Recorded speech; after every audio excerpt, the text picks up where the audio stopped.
Grace and peace. God bless you all tonight. Good to see you. We're going to get started real quick. Give us a few seconds. We're coming on.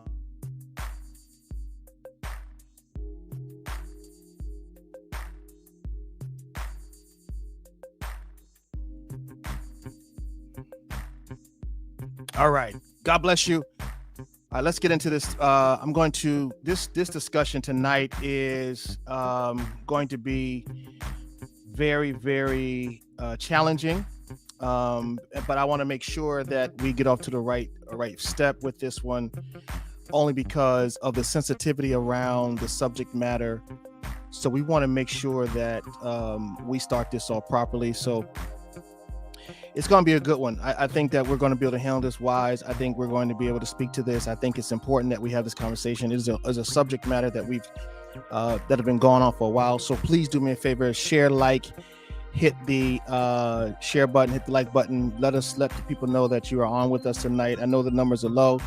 Some of my brothers, I'm waiting for them to come on and see if they're brave enough to make that step. But I have one brother who is fearless, who don't let nobody punk him down, don't let nobody tell him he ain't gonna talk about it. And so he's here with us. That's my brother Bishop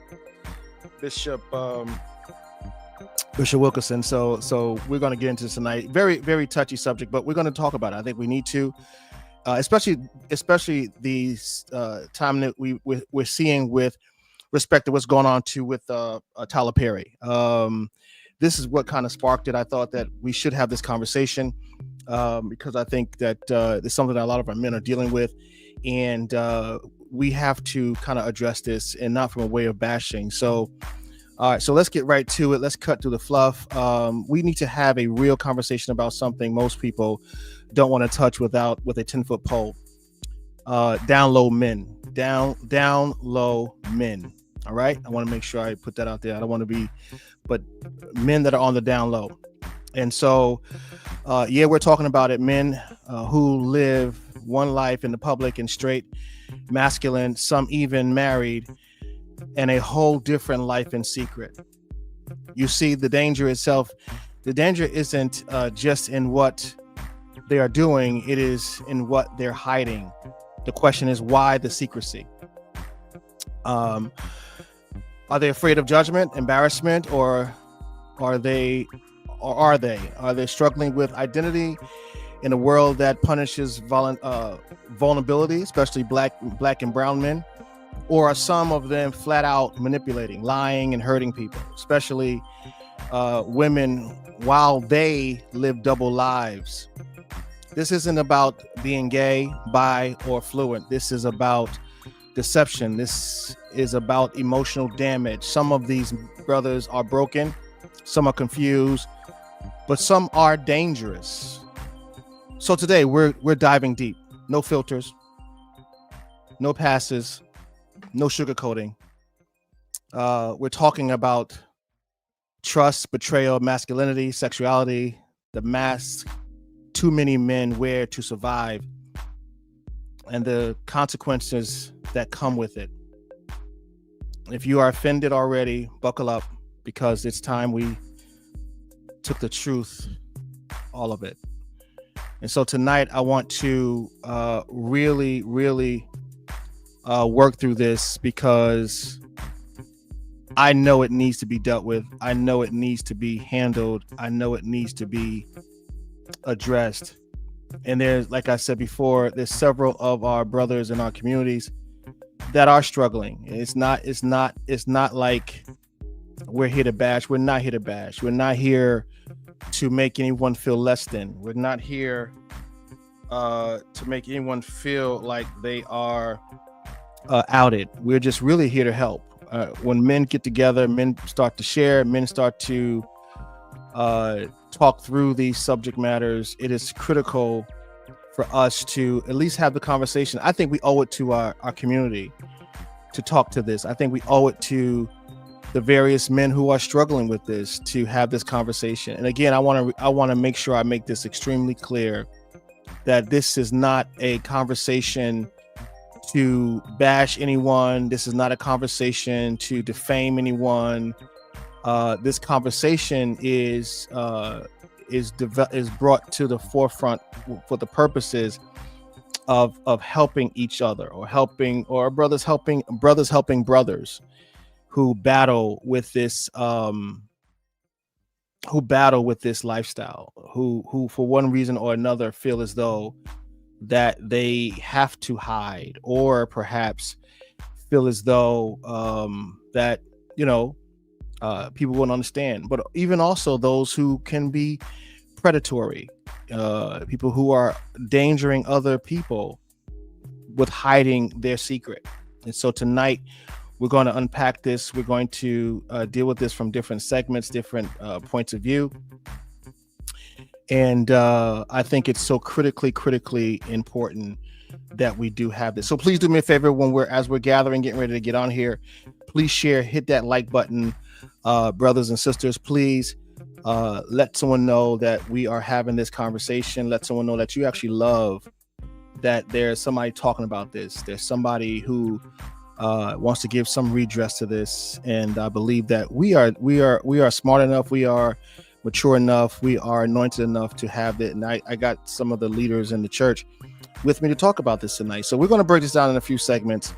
So the breakdown is designed to guide a structure to the podcast. So we're going to break down this segment. It's going to be the first segment we're going to deal with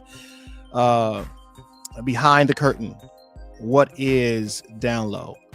All right. So we're going to unpack it that way. So I got my brother on. I got my comrade here, Bishop James Wilkinson, who is extremely tired. He's been preaching, tearing up churches all last week. No. No, I wish. He was. I heard some of the message, man. I heard some of the message, so I snuck up on you. But you really blessed the house. It was a good word. So yeah, man. So here we are.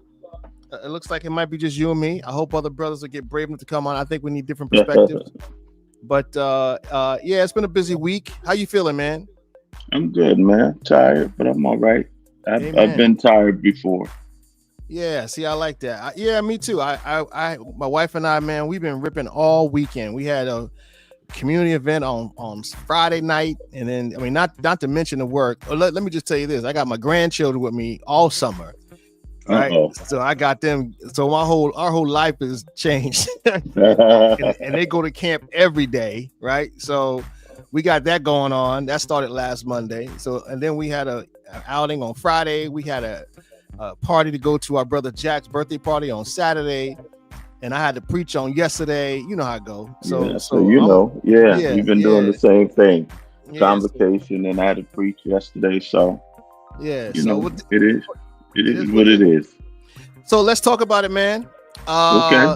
I know this is like I said, it's a taboo subject. Nobody wants to really deal with this much. Mm-hmm. But I want to first start off with a premise as to what it is, right? Because we have to define what we're talking about. And I don't profess to be an expert in it. I know I have brothers in my life who has struggled in this area, and I've had to minister to brothers who battled in this. And also there was a time that I actually did a lot of research actually on the subject. The Lord challenged me to do some research on the LBGTQ. I don't know all the acronyms, but not to disrespect, but the alphabet, as they call them, right? And to get some understanding as to what was going on with them. I'll start from a place of transparency. When I was younger, I was homophobic. We didn't deal with that at all. We violated any young man who had any symptoms of homosexuality or gay or feminine qualities. We beat them up, we antagonize them. It was really how it was, right? And so ignorantly we dealt with it that way. Hence why we have the whole closet situation and the embarrassment. So when I really learned, and I'm gonna tell you my real first encounter, man, with how I believe the Lord want me to deal with people in this situation or in this lifestyle. Or I remember, I never forget it. I tell the story often though. I remember one day I was walking down the street. I was handing out tracts. I just started my church, and I was out, handing out tracts and brochures and telling people about the ministry and then the whole thing. And a young man walked up to me who I knew from around the way, and I knew he was in that lifestyle. And so he actually stopped me. He was like, listen, man, wow, you starting a church? I said, yeah. Now he knew me from the street. So he was impressed that I was starting a church. Like, wow. Right, starting a church. And he said, wow, I'm going to come visit. I want to come visit, man. I've been really dealing with some things. And I was like, okay. And so I walked away. He went one way, I went the other way. And I asked the Lord, man, point blank. I said, Lord, what do I do with that? And the Lord stopped me in my tracks, man. And he said something to me that I've never forgotten. He says, the same way I did with your sin, the same I did with your problem, right? Because in my mind, that was not the same, right? Until that. Right. And let me tell you something about that young man. He actually became a part of my church, got delivered in my church. And he was one of my most faithful, consistent members. And he literally, he told me he got delivered from that. And if I had treated him any differently, then I would have lost that soul, right? So that was my real encounter of how to deal with that, how to really, and that the Lord delivered me in that instant, right? Yeah. In that instant. And so I remember a few years back when this subject was really hot and heavy, there was a lot of people talking about it. I did a whole research. I did study on it. I read books on it. I want to learn what that was. I didn't understand it. Right. I couldn't understand it, but at least I knew I would learn how to minister to it, how to speak to it, how to be empathetic, because everyone is not just rebelling for the sake of rebelling. Right. There's a real struggle with people who are really, and I mean, when I started doing research, like the highest suicide rates are amongst that community. Domestic violence was high in that community. The abuse was high in that community. And I began to do some of the research about, why that was. And so I learned a lot, man. So what are your thoughts, man, before I start getting into this segment? Were those numbers higher than in the heterosexual community, or about the same level? Actually, it was when I got notes here. I didn't bring them out tonight, but the suicide rate was high amongst that community than any other community at the time that I did the research. Wow. And then it was so, and let me tell you something else, man, that I really discovered, and that really helped me understand. There was a book by the name of, there's a doctor in New York City, and it's called, the name of the book is called Where Death Resides. I think it's called Where Death Resides. Old book. It was written by a medical examiner, very high profile medical examiner in New York. And he said, in the book, that violence in terms of domestic violence, just a physical violence. He said that he said, this is what he said in the book. I'm not quoting, but I'm paraphrasing. He said, I'm not going to judge whether it's right or wrong or anything like that. I'll leave that up to the religious people to decide, to talk about that. That's what he said. He said, but what I will say is that the violence in that community was so high that whenever we had a person that came in, and so consistently high, that whenever we had a cadaver or a body that came in of some kind of violence, the first thing they thought that it was of the LGBTQ community. Because he said that the things that were so consistent with the violence, he said that, you'll see that a person will come in, they had a fight, they had 1-2 stabs, right? He said, but these people come in with devastating mutilation, like 80 stab wounds. They would go overboard. It was just such violence. He says, so that's the first, when people came in like that, they automatically assumed that they were in a gay relationship before even examining the body. That's how consistent it was.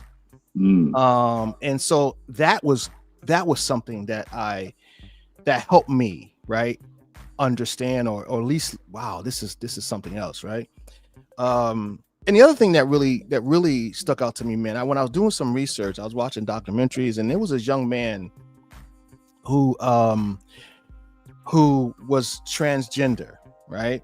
And so he was a man, and he wanted to be a woman. He felt like he was a woman, right, inside. Okay. And so he actually had the whole full change, the complete change. But he actually married a biological woman. Wow. Right. So, and that, of course, that was interesting, right? I was like, whoa. And this is what he said. I love women. I just felt like I was a woman inside. Wow. So he was actually heterosexual, but he felt like he was a woman. Almost like that Caitlyn Jenner type. But he was with a woman. Bruce Jenner was with a woman too. Well, he's with a woman now. Like Bruce, he actually. Bruce. Oh, she's with a woman now. Is she? Oh, I don't know, but it reminds, that just rung a bell because for so long he was an athlete, decathlon champion, then all of a sudden, this change came. But I'm with you, sir. I don't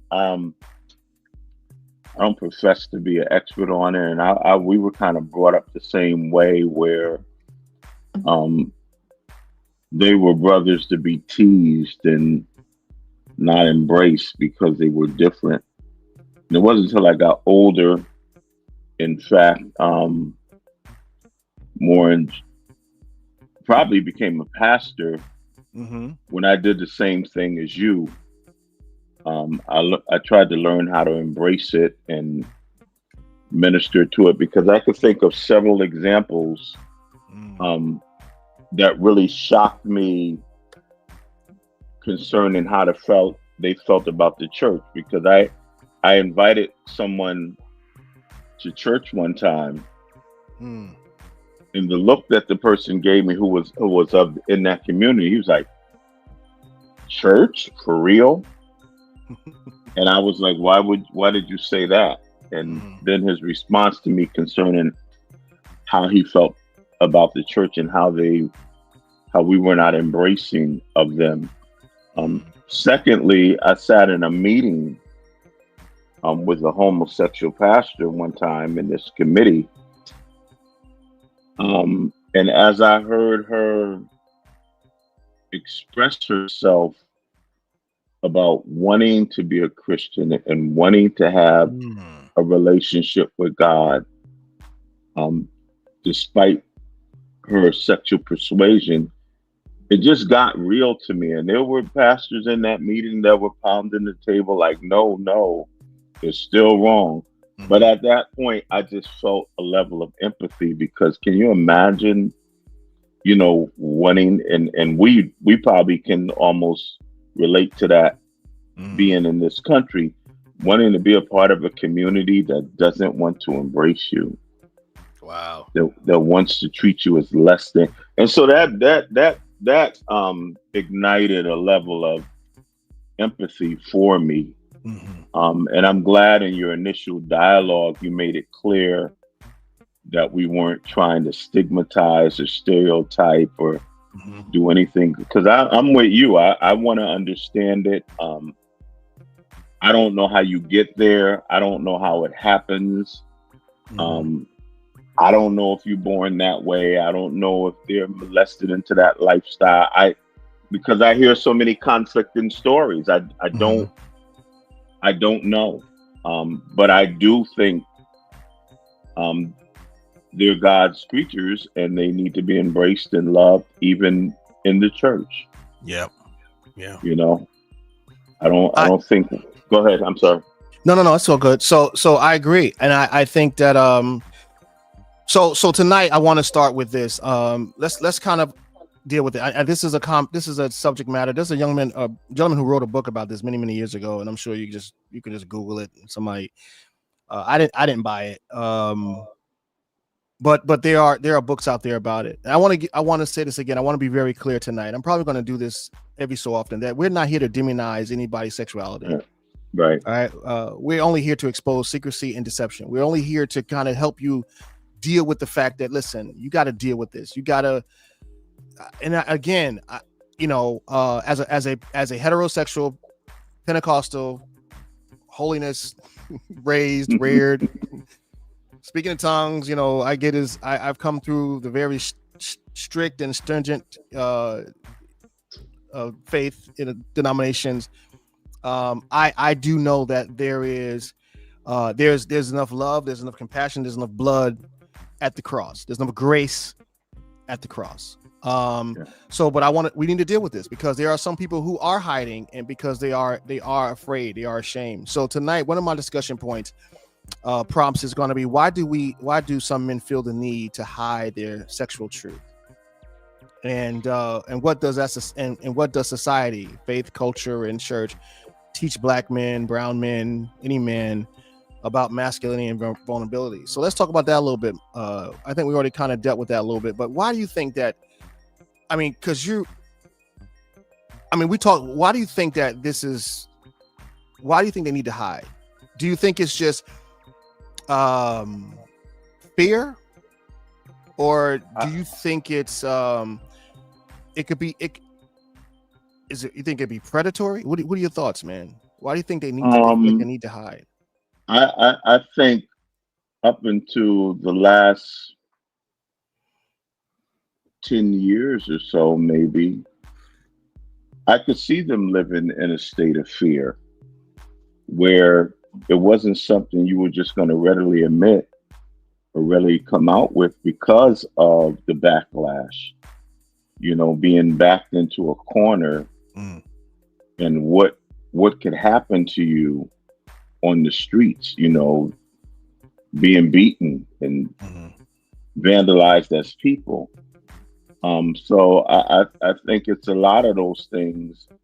I know in the church world, it's definitely something you just not going to readily admit because people have those scriptures on lock, Yeah. and so that's the last place you want to come out in a community where we obviously know it exists, and it exists in abundance. So it's like, what kind of environment do we create for it? But again, I can see why, in the church perspective, they would hide it. In the church community, they can hide it. I'm not sure why they would do it in the world now, because it's acceptable. People are embracing it more than I've ever seen it in my lifetime. I agree. But in the church realm, I could definitely see why you would still hide it. What's interesting? Even outside the church realm, right? Church world, I think there is a large percentage. As much as people are open and transparent as they are, there's still a stigma in society, secularly outside, because even when someone says they're gay, right? Oh, I'm gay. There is just the fact that you feel like you have to say that, right? Yeah, because the other side of that is, I don't have to tell you I'm heterosexual. I don't feel the need to tell you that. I don't need to feel. I don't feel a need to address that, right? And that's because it's probably assumed, right? You see a male, masculine, acting. You assume that he's, he looks like a regular guy, right? That's what's a regular guy. I think that's where the whole down low things come in, because ultimately we know the ones that are flamboyant about it and that are very feminine in their presentation. It's the ones that are not, that act like us, that you can't tell just by how they look or how they roll. Those are the ones that I think are probably more shameful in coming out, because they're trying to balance in two worlds. They're trying to balance in the world of being men, but then having this low-key sexual desire. That the other ones, and I don't want to refer to them, but the ones that really express their femininity and it's quite apparent when you meet them with their sexual persuasion. And I don't even think people outside the church struggle with that as much as they used to. It's really the ones that really function in private are the ones that still stand in masculine places. But that's their issue. Like, for example, when I played ball, you're not going to come out in the locker room and say that. You know, when I was in basic training in a certain military environment, you're not going to come out and say that. But I've also been in environments with preachers where it's obvious you're different, but you're not going to come out and say it. You know, it's something to the whole feminine. And again, I want to kind of address this from a not churchy perspective. I want to address it just from a community and humanity, nature and human perspective, right? Right. One of the things I found out though, when I was look into this, I found out that there were some men who were feminine, but they were heterosexual. Right. Yeah. Right. Androgynous. Yeah, exactly. And so that becomes kind of discriminatory, right? A person who demonstrates or expresses himself, I'll put it like that, in a feminine, more lighter way. I don't know how to say it. I mean, I'm just trying to be as respectful as possible. A more lighter way, and you just assume that they were homosexual, and they were like, no, right. I'm not. Right? They said that about Prince. Exactly. They basically said he played that role because his mother was a hairdresser, and he saw how women dressed, and that was a thing for him. But they said don't leave him in a room with your girlfriend because he'll steal her. But you always thought that he was effeminate, but he was androgynous. He just liked to dress like that, but he was masculine. Yeah. Whereas George Michael didn't have the androgynous look, but he was who he was, and so you're right. It is stereotypical to say because they're like that. Some just like to wear female clothes, man. Yeah. So I think that's why conversation like this is important, because and like again, and I'm not just singling out the lifestyle or LGBTQ, and forgive me, you all, I just can't keep up with the acronyms, but I just don't want to think that, because also I did research on mental illness, like depression and bipolar and all those other different. So this, I think, is important for us, those of us in leadership, to really look at these things, look at these lifestyles, or look at these individual situations and be able to measure or to look at it from a standpoint of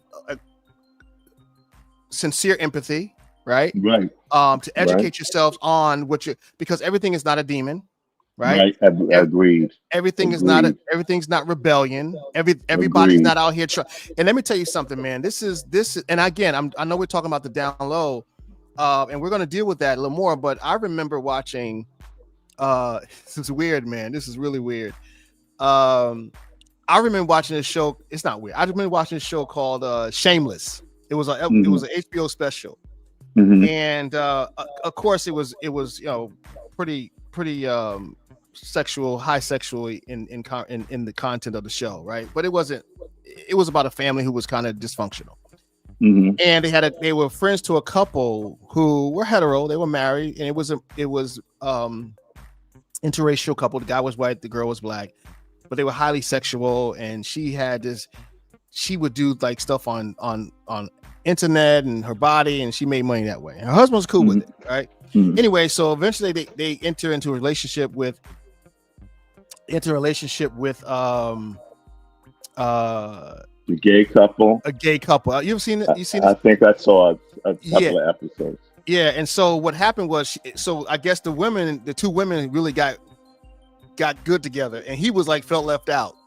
So he was like, what if I decide to go and be with a gay guy? And she was like, go ahead, right? So he goes into a gay club, and then he's trying to be with a gay guy, and they're in the closet somewhere trying to whatever, and he had no reaction to this guy. None. Like, he could not react. You know what I'm saying? Right. Yeah, I know. And so the guy said to him, and it like was a light bulb that popped up in my head. The guy said to him, "Are you even gay?" Right. He was like, "I don't know," because in his mind it was just the act. Right. Not the attraction. Right. You know what I'm saying? Like, he didn't. Definitely. Yeah, he didn't realize. Like many people don't realize. Like, it's not just you just out here trying to do it. You got to be attracted to that. They're attracted to same sex. And being attracted to something, like, it's almost like, why do I like the color blue? Why do I like sunsets? Why do I enjoy you can't even tell people why you like some of the things you like. Right. You can't even tell, like, why do you like that? Like I don't know why I like sunsets. Right. I don't know why. Yeah. They're beautiful. They just are. Right. You just like what you like. You're attracted to what you're attracted to. And once you understand that your attraction, and whatever is the source or the driving point of that is something that you have to contend with. Because there are people who are attracted to what they don't want to be attracted to. Right. And and you say, well, why not? I don't know why not. But there are some things, there are some vices, right? Struggles. There are strongholds, right? We talk about strongholds all the time. Right. If you put it in that context. So for us to just be ignorantly just thrown out to people, oh, you just nasty, or you just rebellious, or you just ain't no good. I think we have to come back to say, wait a minute, Lord, help us deal with this community in the proper way. Because again, we don't want to go to the other side of it. Well, you just condoning it. No. I condone it as much as I condone a pedophile, which I do not. Right. But I don't look at him in the same light. You follow what I'm saying? Right. And if a person has an attraction to children, I got a problem with that. And that's problematic. That's you follow what I'm saying? That's a whole. It's almost the old saying, we all sin, but we don't sin the same. That's another level. Right. That's another level. But I'll say something that almost might be challenging. I think if you are opposed to how you feel, unless you really can explain to me that you're afraid of some type of societal backlash, you probably not really that. So okay, yeah. So if you're battling with an inherent attraction, you understand what I'm saying? I see what you're saying. Then you may need to reconsider if you really battling with it, unless you tell me I'm only battling it because I'm afraid of societal backlash or church backlash on how I feel. Because that introduced something different to me. Why would you battle with something that you really are? Well, are you battling with the back? Are you scared of the backlash? Or are you really battling with the fact that you don't know what you are sexually?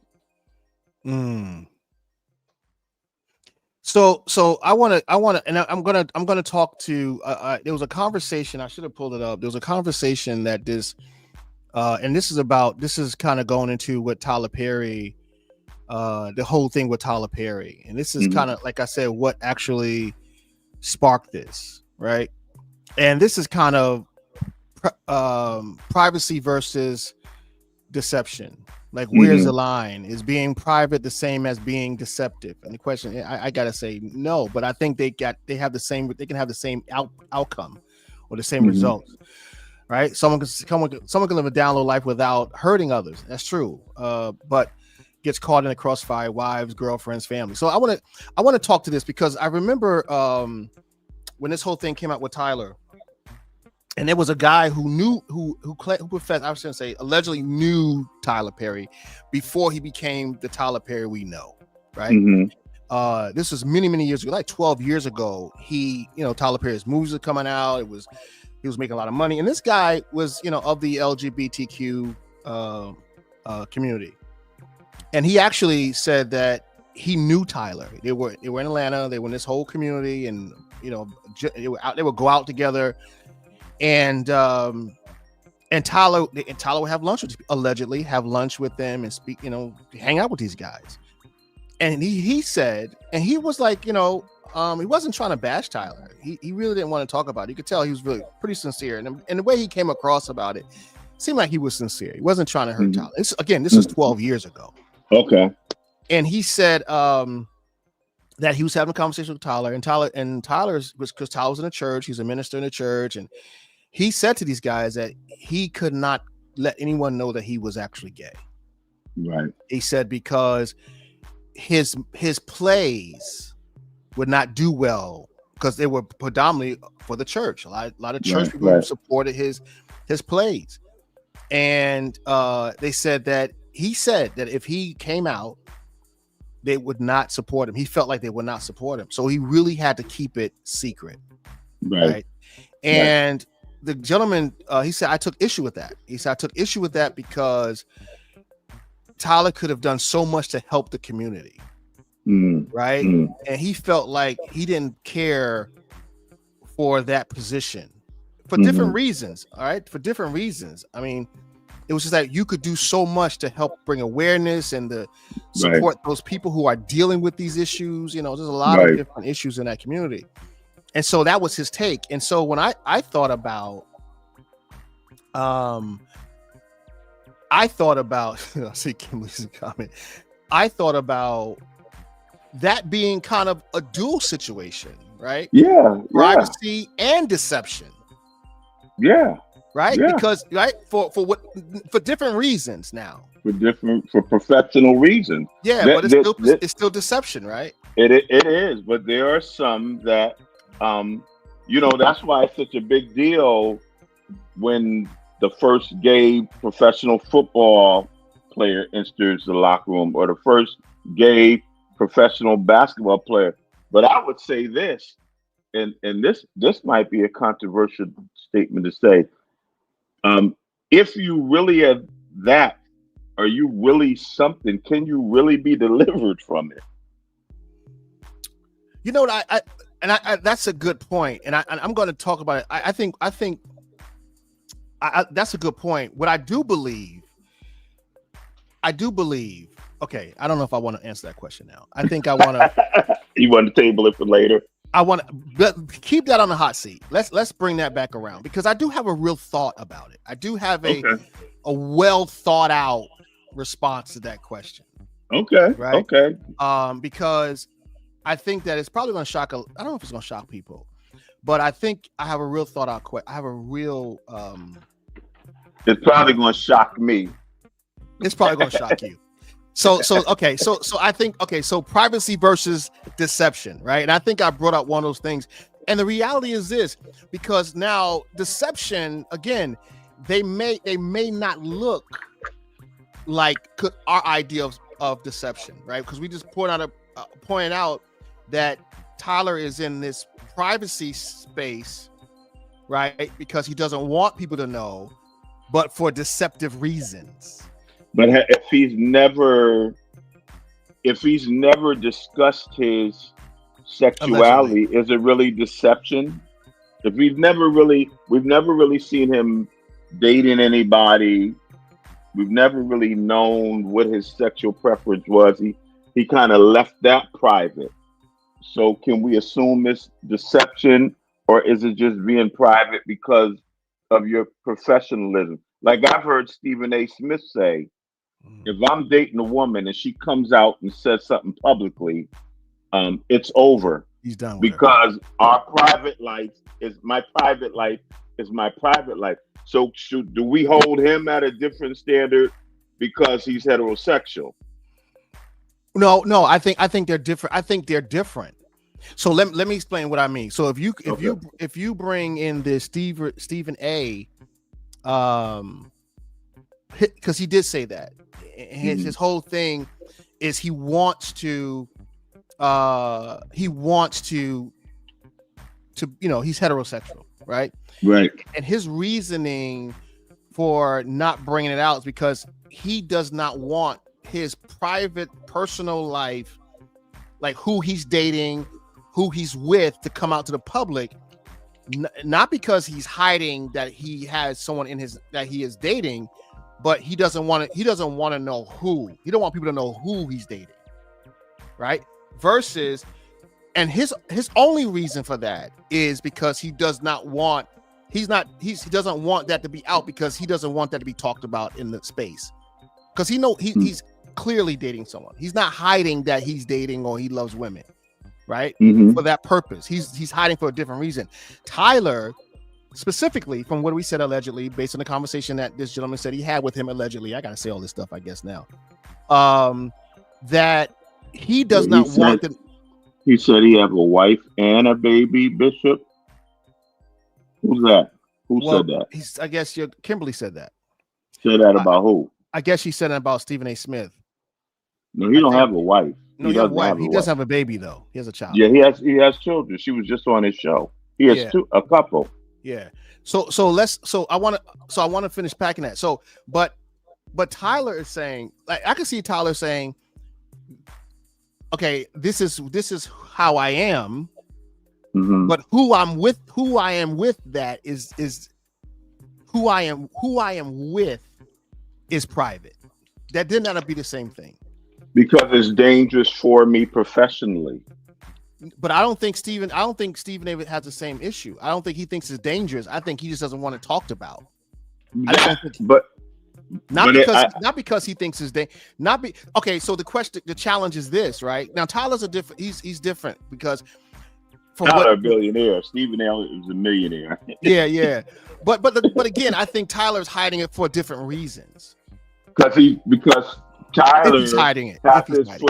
Tyler has his foot in the church, a community that would not embrace who he is. So he thought back then. Right. Would not embrace that side of him. Yeah. Even though he's dressing up. Go ahead. We overlapping the thought. Even though he's dressing like a woman, which is the ironic thing about it, right? I mean, he's already dressing like a woman, playing a woman, but he doesn't want people to think that he's actually gay. And you coming into a community where there's more high-level people like that than you would have thought. True. So, and once he probably became part of that other side of the community, he realized he was not an outlier. He was more common than, like you said, 10, 12 years ago. It was more common than he imagined in the church.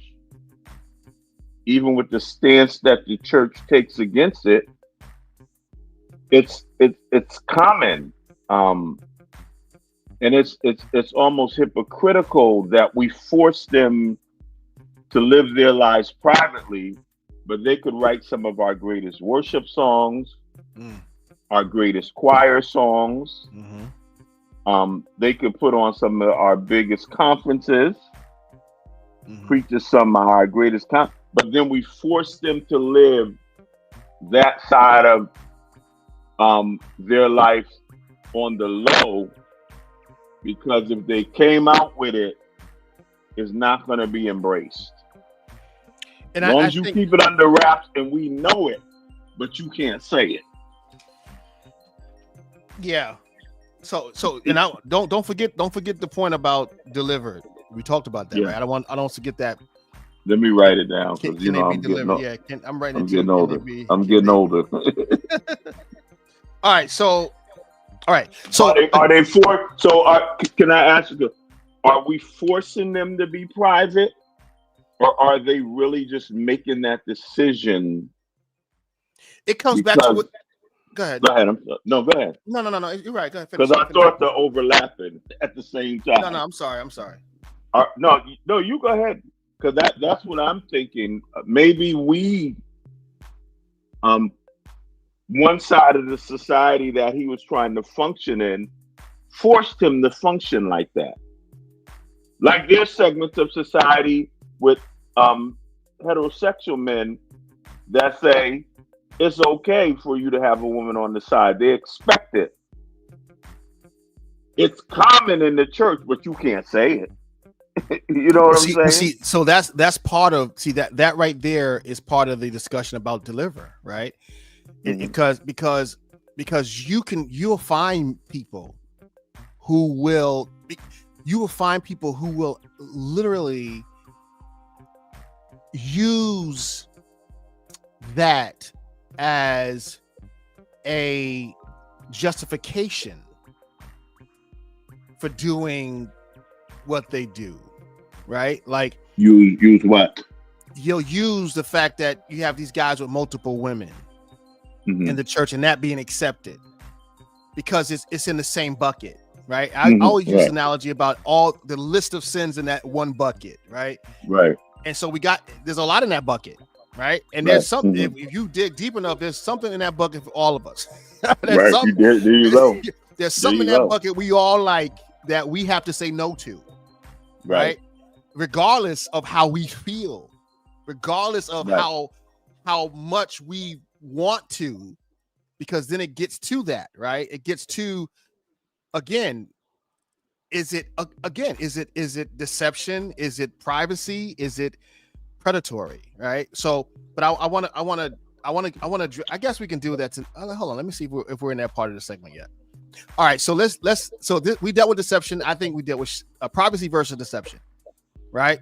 And the people who get hurt, and that's one of the things I think we gotta be careful with is because I think the other side of that is who do you hurt by doing that, right? So if you and we all know the scenarios, right? The guy who's homosexual, but he's trying to play like he's not. He's got a wife, he's got a kid, he's got a girlfriend, and he's with her and he's sleeping with a guy on the side. That's really where that comes in. And that's the kind of thing that happens in that space, because then all kinds of other things happen. Like when AIDS came out, like when AIDS was a big thing, that was one of the things that a lot of our young ladies were experiencing. They were contracting AIDS because they were with someone who professed to be hetero, but he was with a guy on the side, right? A lot of young men who were incarcerated, who picked up that lifestyle in prison, came home, and still got caught up in that, right? That become an appetite, that becomes something that opened up a door that they liked, right? And now they're out here trying to juggle that. And I think I saw a show about that one time. This guy went to prison and he had a full-fledged relationship in prison with a guy. And when he came out and he was trying to date a woman, he had to be intimate with her the way he would a guy. And she started questioning him because he wanted a certain thing, right? Yeah, she started questioning him. But I think in the case of these women, again, now this may be another one they're going to throw rocks at me at. But I think a lot of times these women are aware of what they're seeing. I'm not saying that they're not victims, but come on, man. Some things you're walking in with your eyes wide open, and you're hoping and praying that it change. Okay. Or that you can put a lid on it by being who you are. They call them beards. Yeah. Cover girls. You used to call them cover girls too. You kind of know you a cover up, but you're hoping you could be a catalyst for change in this man's life. So you force him to be on the low because it's there. You don't want to accept it. And so now he gotta. You don't like the word force, right? I don't like the word force. I know you don't. Because I think all of us have we have the responsibility to do what we want. I mean, no one's forcing you to be deceptive, right? And what do you say? If you're a down low brother, and have you created a structure where you could go to your wife and say, you know what, I'm having that struggle tonight. Then what does she do if that's if that's really you? Does she say you can go out and do it, get it out of your system? You know what I'm saying? Well, that's interesting because I remember, I think I shared this with, I don't know if I shared it with us one night with our guys that on our talk, that I knew a bishop who was having an open dialogue with his congregation, and someone actually raised that very question. Right? What if you with a man who used to be in that lifestyle and he married you on the strength of being delivered and such, and he was really, kind of going that way, but then he had a struggle. Like he came to her, he was up against it, he was really going through it, and the way the bishop phrased it, that she asked him, "What should I do? I'm having a desire." Clearly, he was a bottom, if you will, right? And she was like, he said, "What do I do, Bishop?" And he said, "Well, he's coming to you because he wants to keep it in the marriage and doesn't want to go outside. So his advice, and if I'll tell you who this bishop is offline." He probably said, "Put one on and give it to him." Yeah, he sure did. And the church lost it, right? The church lost it because, and not in an uproar, but they were laughing and whatever. But and I think his overall point, and I think I'm taking liberties. I'm taking liberties here, but I think his overall point was, if you're going to struggle, you want to struggle with the person that you're with. There you go. You don't want that man to go outside of his home. If he's already telling you that this is my vice, you knew was his vice when you got married to him, and he wants to bring this to you, which is what he should do. Which right? He should. Now, I don't agree with his. That I'll be clear. I don't agree with his answer to that. Right? I can see it though. I understand the answer. I don't agree with it. Right? Well, what would you tell him to do to scratch his itch? Because then I tell him the same thing I would tell him. I'll even go deeper. I would tell him the same thing I would tell me when my struggle shows up. Right? And that is to fast, to pray, to get through it, because it's not going to last always. It's not. It comes for a season. It's like hunger, right? That temptation, that thorn that Paul talks about. It's not going to last. It's not one of those things that you're going to be dealing with this for the next 6 months or 2 or 3 weeks. No, it's going to come. That strong urge is going to come, and it's going to go. And you're tapping into something deeper now, because that's the issue. Most people are not willing to put in the warfare, spiritual warfare, to overcome a struggle or urge. We wanted to just go away. We want to take a shower and come out the shower and be fine, a cold shower. Most people don't want to put in the spiritual warfare, as you just stated. Let me fast. Let me pray. Let me get in the word. Let me divert my attention to something else to pull me away from that thought, especially if they have access to that particular temptation. They're not willing to do it. And that's what does the scripture say now? A man gets tempted into lust by his own fleshly desires. Yeah. And then that lust turns into sin, and that sin turns into death. And so most people ain't willing to put in the warfare. Now that we done waxed biblical, you put it out there. You're gonna have to, if a certain stronghold, what did the Bible say? You gotta pull down strongholds. You gotta exalt something higher than that stronghold that can bring it under subjection. So I agree with that, and I think that well, let me back up. Do I agree with that? Yeah, you gotta agree with yeah, no, but I'm talking about the premise, right? It is scripture. I got it. The word is the word. And I agree with the word, but I'm talking about the scenario, right? Because and again, when we're when we are, and I guess I don't know if we're going off the beaten path on this, but when we are dealing with an individual who had an experience, and I look at these things as appetites too sometimes, right? Mm-hmm. Like some things you are introduced to that you may not would have never chose to, but you were introduced to it, and now therefore you have this proclivity, you have this appetite for this thing. And in that gentleman's scenario that Bishop raised in his discussion, and his solution, and again, I understood the solution, right? And I understood it because in my mind, and this is why I take the position, and I know Sister Alexander, she said that she agreed with the solution. In my mind, I think that never stops. I think eventually, if he's kind of dealing with a situation where he's got to come, okay, let's say this. If he's in that lifestyle, that's one of his proclivities, and that's one of his, and he's struggling with it for that moment, right? And so let's say, for instance, she obliges him for the sake of helping her husband prevent him from going out doing something else, right? And so she obliges him for and that. That opens him up. So now, but he's already opened. My point is, right, because he's already open. Like that he came out of that.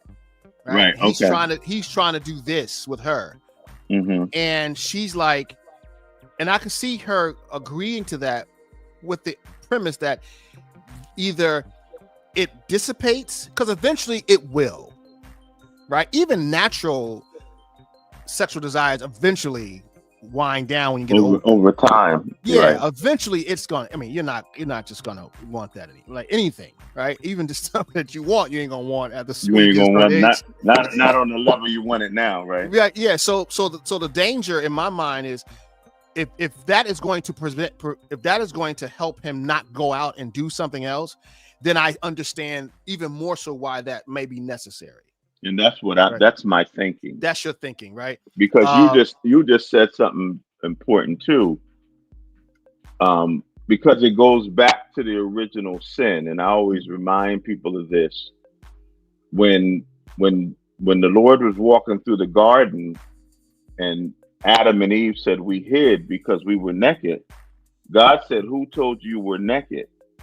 Because God is saying to them, for you to know that, you had to do something you weren't supposed to do. Yeah.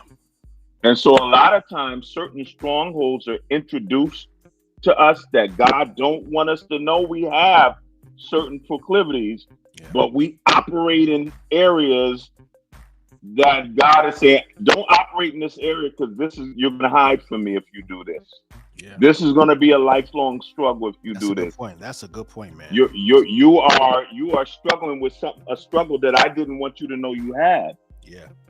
And you had to step out of my will. Yeah. To come into that struggle. Yeah.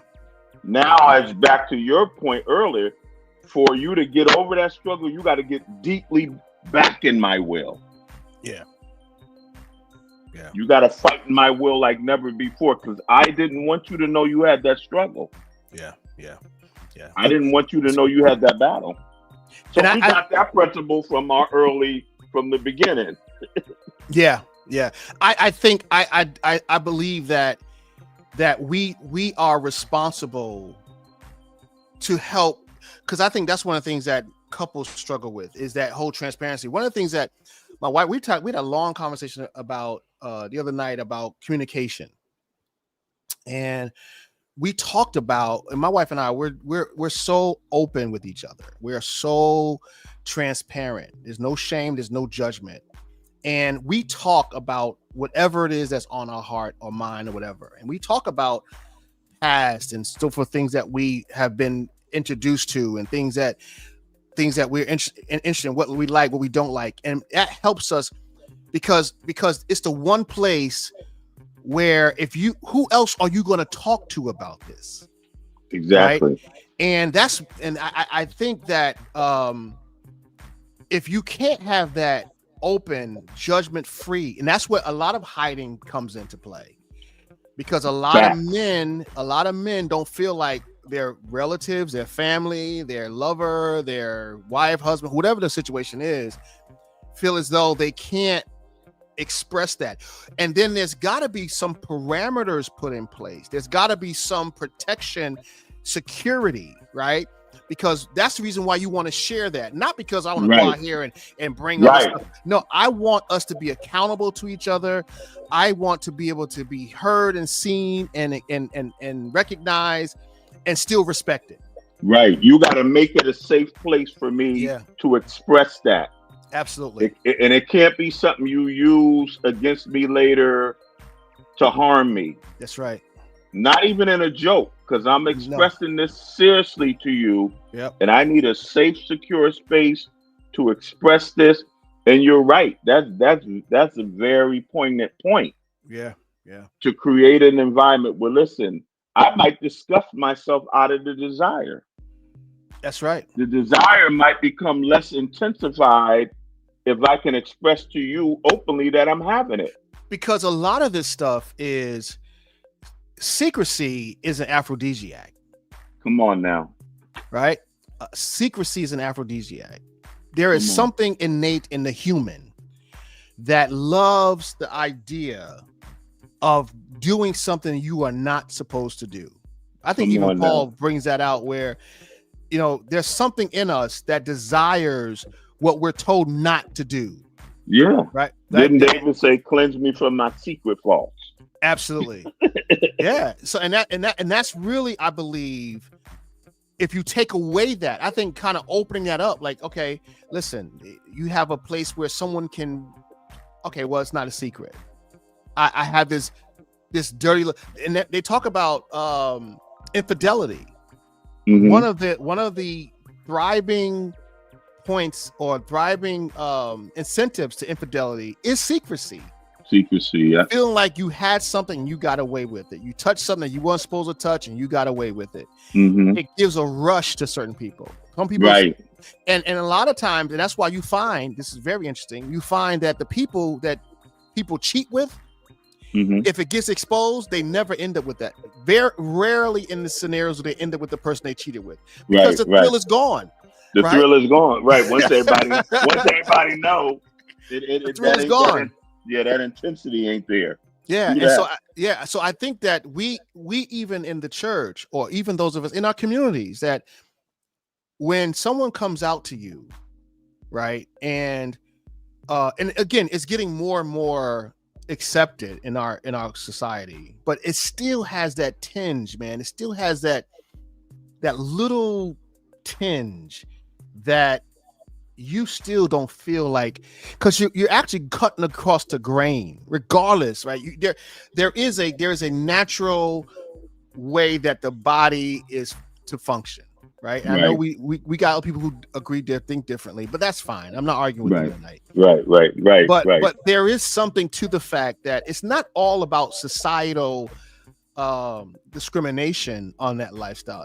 A lot of it has to do with you knowing that there's something going the other way, right? That you're doing something. You sense it. Yeah. It's just there's something to that, right? So that creates that dissonance in your mind. That's probably why they're suicidal. And like you're right, because they have that cognitive dissonance because something in them says, I have this desire, but based on what I'm seeing, it's not normal. Yeah, exactly. And I can imagine that being a tough place to be. Yeah. If their desire for each other is what we experience with the opposite sex. Wow. Yeah, wow. If that's how they feel, man, that's a whole nother discussion, and they probably do. They do. And then you have those who are angry with God. Like, why did you put me in this body? I've seen discussions about. I've seen documentaries when we did study on this. I've seen it, and to try to really, I can't imagine. I can't imagine what it's like to internally feel one way right? And really like feel that way by yourself in a room, closed door, but you in your core feel one way that's contrary to the way that you want to feel. Yeah. Right, because that's the dual. It's almost a dualism. It's like it has to do with that kind of fight with the flesh versus spirit, right? We kind of talk that's about that's what it is, right? That's what it is. So to really like, I don't. It's got to be, and that's what I really want.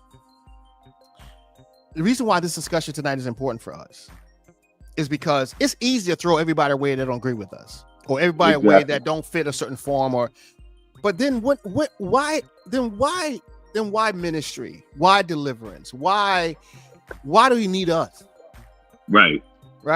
If we can't weigh out or weed out the difference between the privacy / shame or embarrassment or the predator.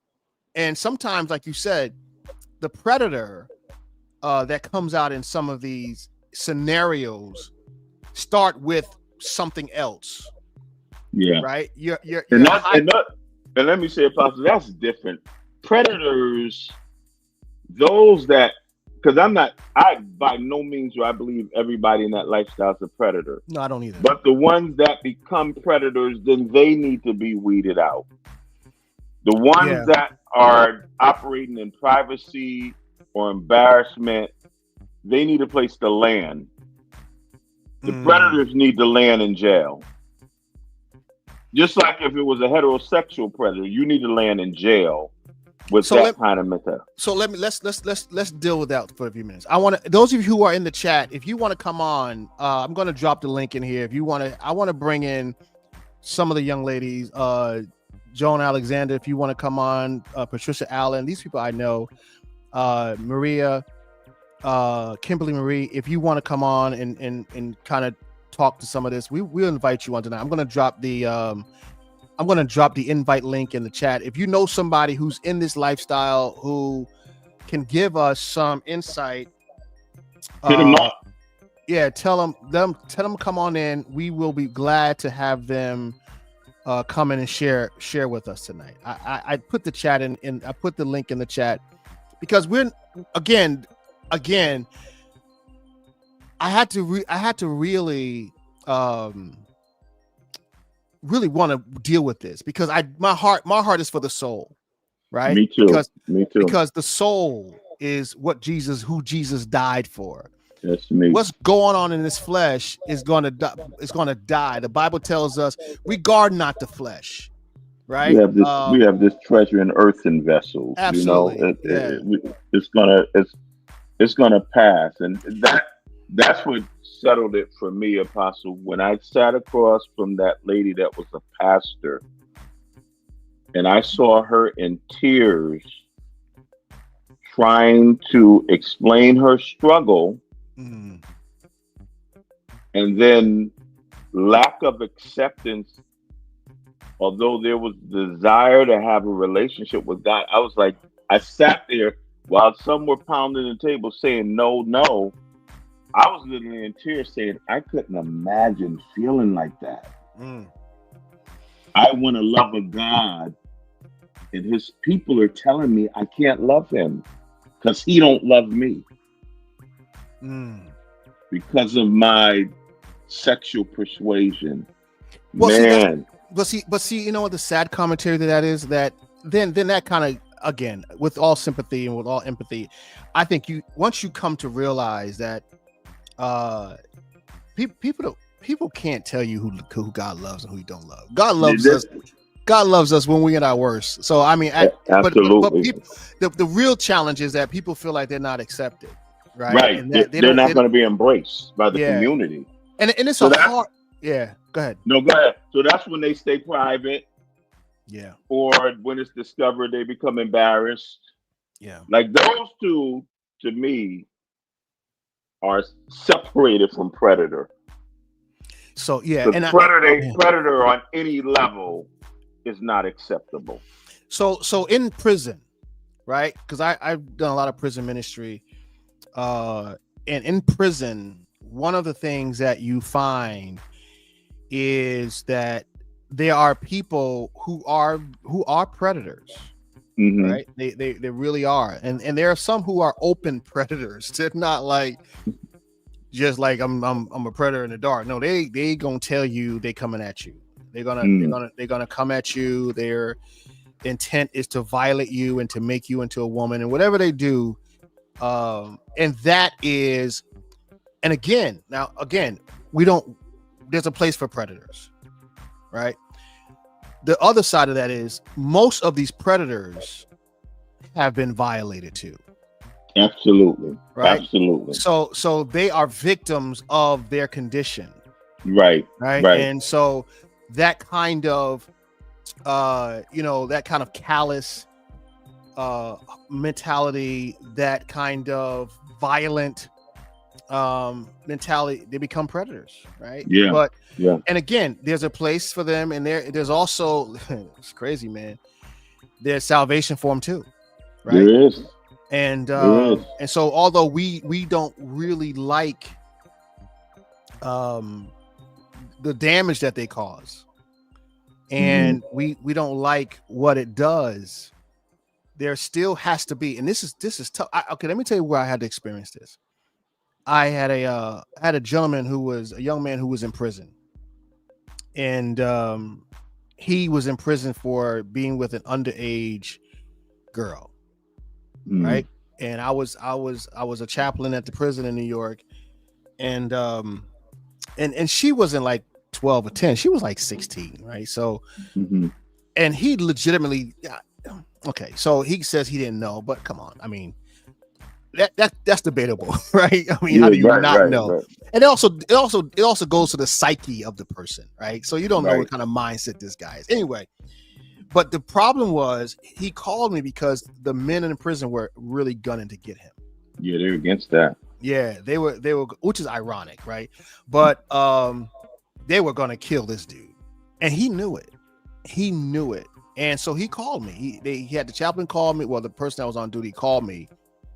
And to come minister and talk to him about whatever it is that he's battling. And man, I had to go up there, right? Because, and again, I wasn't long out of my I hadn't long had this understanding of grace, right? Right. And the more grace I needed, the more understanding I become, right? And that's kind of really how God does us, right? He takes you hadn't left your indoctrination yet. Huh? Yeah, right. Because then it comes with the fall, right? When you fall, you have this indiscretion or you have this issue, your grace tolerance heightens, right? There go I, but for the grace of God. I think a lot of people just haven't been exposed in church. That's why they're so evil about people. That's the point. And they think nobody don't. They think nobody don't know. You need grace. You better stop it. Grace, right? So I went up to the prison and I'm talking to this guy, and he's devastated. He's in tears, and it wasn't easy for me to minister to him. I gotta be honest, right? And again, he was hetero, but the point I'm making is that they were not going to do heterosexual things to him. They were going to violate him. Yeah. Right. And so what happens in that space oftentimes is you'll have either the person will become a victim for the rest of his life, or he will end up being a predator. And so because certain people struggle with that, and I understand that's why some men are on the down low. They're on the down low so they can get into certain spaces, right? To be a predator. They keep certain demeanors and personalities because they want to fit in. They want to get into certain spaces and then violate other people. And like that guy that used to have that show with the teenagers on the other end, and they would have men talking to them. Oh yeah. And when they would get there, they would be there with the cameras and stuff, and they'll try to. So I didn't know. Well, she told you she was 13. She told you she was 14, and you still came. Yeah, that's different, man. I think that has to be weeded out, because again, there was a time in my life, and I'll be honest with you, I thought everyone who was in that lifestyle, that homosexual lifestyle, was a predator. Yeah, I just thought that. That's just how. I never thought that, but it was just different. It was over here, and men were here, and we just didn't understand it. Yeah. So tonight I want to talk about the. I want to get to the deliverance part, because we're about ready to wrap this up. But I want to get to the deliverance part. And this is for those people who are really, really frustrated with struggling with the lifestyle, right? Because again, like I said before, I don't need to tell anyone my sexual preference, right? I don't feel a need to do that. I've never had to do that. I never had to tell somebody, "Oh, I'm not homosexual." I never. Well, you know what? Because you probably haven't been single enough to turn somebody down who thought somebody could never turn them down, for them to ask you the question. What's wrong with you? Because I've had women ask me that. What's wrong with you? You gay or something? Because you don't want to sleep with them. Oh no, I have that. I've had that. Because you've gotten to a place. You've gotten to a place in your life that's not the end all be all. Yeah, I've had that happen. But it wasn't that I wasn't. No, okay. Let me be clear. The question was, why don't you want me? Is it something wrong with me? Not that, do you not like women? No, I didn't get that. I've had some that thought that they were so like, what's wrong with you? You gay? You don't want this? No, I don't. Yeah, she delusional. They did exactly. Some of them are delusional. Let's get to this. Let's get to this deliverance part, because I want to hear your shocking truth. So this is the deal with this. I think that, and I'll go back to my earlier premise. You can't help what you are attracted to. Agreed. Right? Let me put a check by that. I'm going down the list. Go down the list. You can't help, and for whatever reason, and I'll be clear about it. There was a time in my life, and this is why I'm coming at this standpoint. There's a time in my life where, like, I was molested at 7 years old by a female cousin. So I was highly hypersexual. Okay. Right? So all through my adolescence, all through my early teens, all through my, and I had to really get buckled down about in my 20s, right? Because that's when I got saved and that's when I got married. And part of getting married was me really trying to help control this raging animal I had in me, right?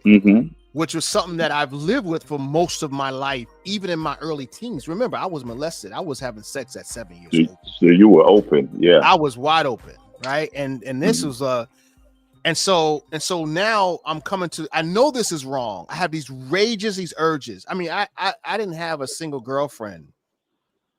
I'm probably until I got to like 18, 19 years old. I mean, not 19. So I got like 16, 17 years old. I had one girl. I had all through that. I've had multiple girls. So I never knew what it was like to have one. But the problem with having one was, it was the only reason why I wanted to have one, because I couldn't really have all these girlfriends and anybody know. Right. I was, right. So you could not be with anybody. Because you kid, right? You only going to church, going to work, right? That's it. So you had to be on the low the whole time, but it was lonely because I couldn't hang out with anybody, right? So once I got married, right, as a young man, I said, okay, this will fix that, because I got one, and I'm and it worked for a while, right. Right, it worked for a while, but then when the storms hit and the rage and the, newlywed stuff, and we're both broken. My wife at the time was also molested. So We're both broken kids trying to navigate through this crazy terrain, right? And the church really didn't give a whole. I had a great teacher, a pastor who was open to it, but could not spend a lot of time with us to help us navigate through these difficult times. So now I got this proclivity, right? And my appetite is multiple, right? So when I got to a place in my life and I knew that just going to church, preaching and doing all the stuff that you're supposed to do wasn't enough. Right. It didn't fix what I thought it was going to fix. I got my word, I got praying, I was fasting, I was doing everything, but that animal was still there, man. Right. No, I get it. Right? I get it. And so I'm still, and I don't really understand that. What you're hearing me say right now is I'm 56, 57 years old. And my experience and my understanding of things have matured through life, right? So I'm talking from a place where I am now, but when I was a kid in my 20s and 30s, and you couldn't express that. I didn't even know what it was. Right. I couldn't identify it. I knew it was the minute something went wrong, I was going back to what I knew. Right. Like Peter and them went fishing, right? Right, fishing. like Galatians, like they went back. Who bewitched you? Right. Because it's all I know until you came and started talking about Jesus. All we knew was the law. That's it. Right. So when I started, so now, right. And this is where my reasoning comes in. At a certain point in time of full awareness, when you do the necessary work, when you know that what you are attracted to, you cannot have, right? Then you have to make a decision, because it's a question of, okay, you say delivered. I say choice, right? Because, and let me tell you what I mean by that. There are some things, like we talk about the bucket, right? There are some things in that bucket I know I can't have, no matter how bad I want it, no matter how good it makes me feel. It can even make me feel complete, or whatever it is that you think you get out of this thing from a flesh side, right? Absolutely. I can't have that. And so I have to tell myself, you can't have that, because it violates what he said in his word. So you can either call it delivered, or you can call it restraint. Because I believe that you have to make a decision, right? I think you have to make a decision, because I heard someone say one time, and this guy was struggling with homosexuality, and he said, the question was, why did God, the fact that God let me have to deal with this, then there's got to be a way to deal with it. Okay. You follow what I'm saying? I could buy that. Yeah. So that was his premise, and I said that was his thought, and I agree with that. I agree with, there are some things that, because see, again, I'm not saying that, just throw it away. No, I think that at some, okay, we talk about this too. Oftentimes we talk about the people who love to go out and party half the night, hang out half the night, right? And then they get around their 50s and 60s. They age out. They age out, right? You age out. And they get delivered. I remember last night, Saturday night, my wife and I was at Pastor Jack's party. It was not wonderful party. It was great. Great food, great music, great everything. And around 9:30, bro. Y'all looked at each other.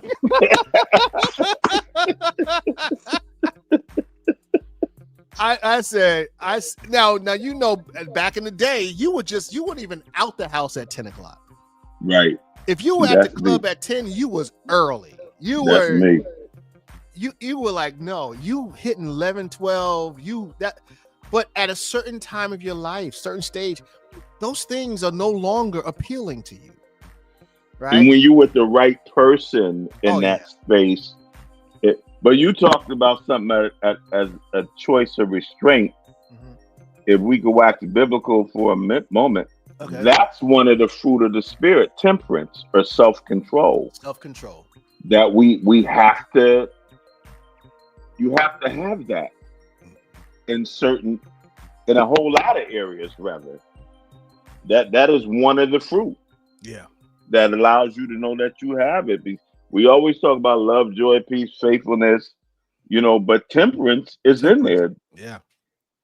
Having a level of self-control and knowing that, you know what, I'm getting ready to transgress. I'm getting ready to operate outside a God-established boundary. Mm-hmm.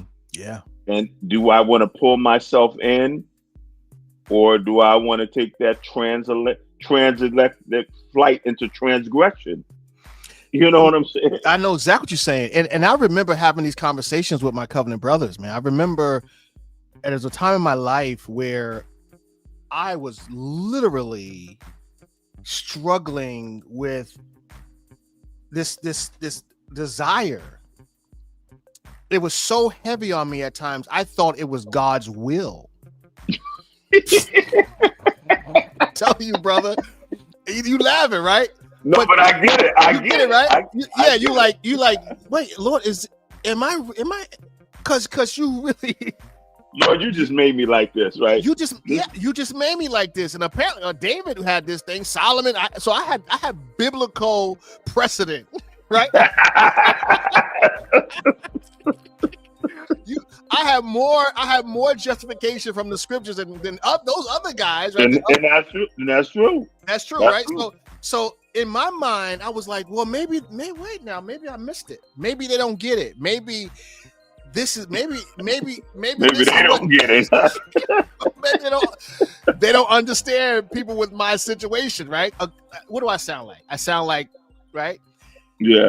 But again, it came down to see, this is the caveat. It comes down to, who do you love more? Mm-hmm. Yourself or him? Right. And that's real, because again, man, you can't tell a brother or anyone who has such a drive to a certain proclivity or whatever, that's not real to them, because it is. No. And you can't tell them, oh, just stop, because we're good for that.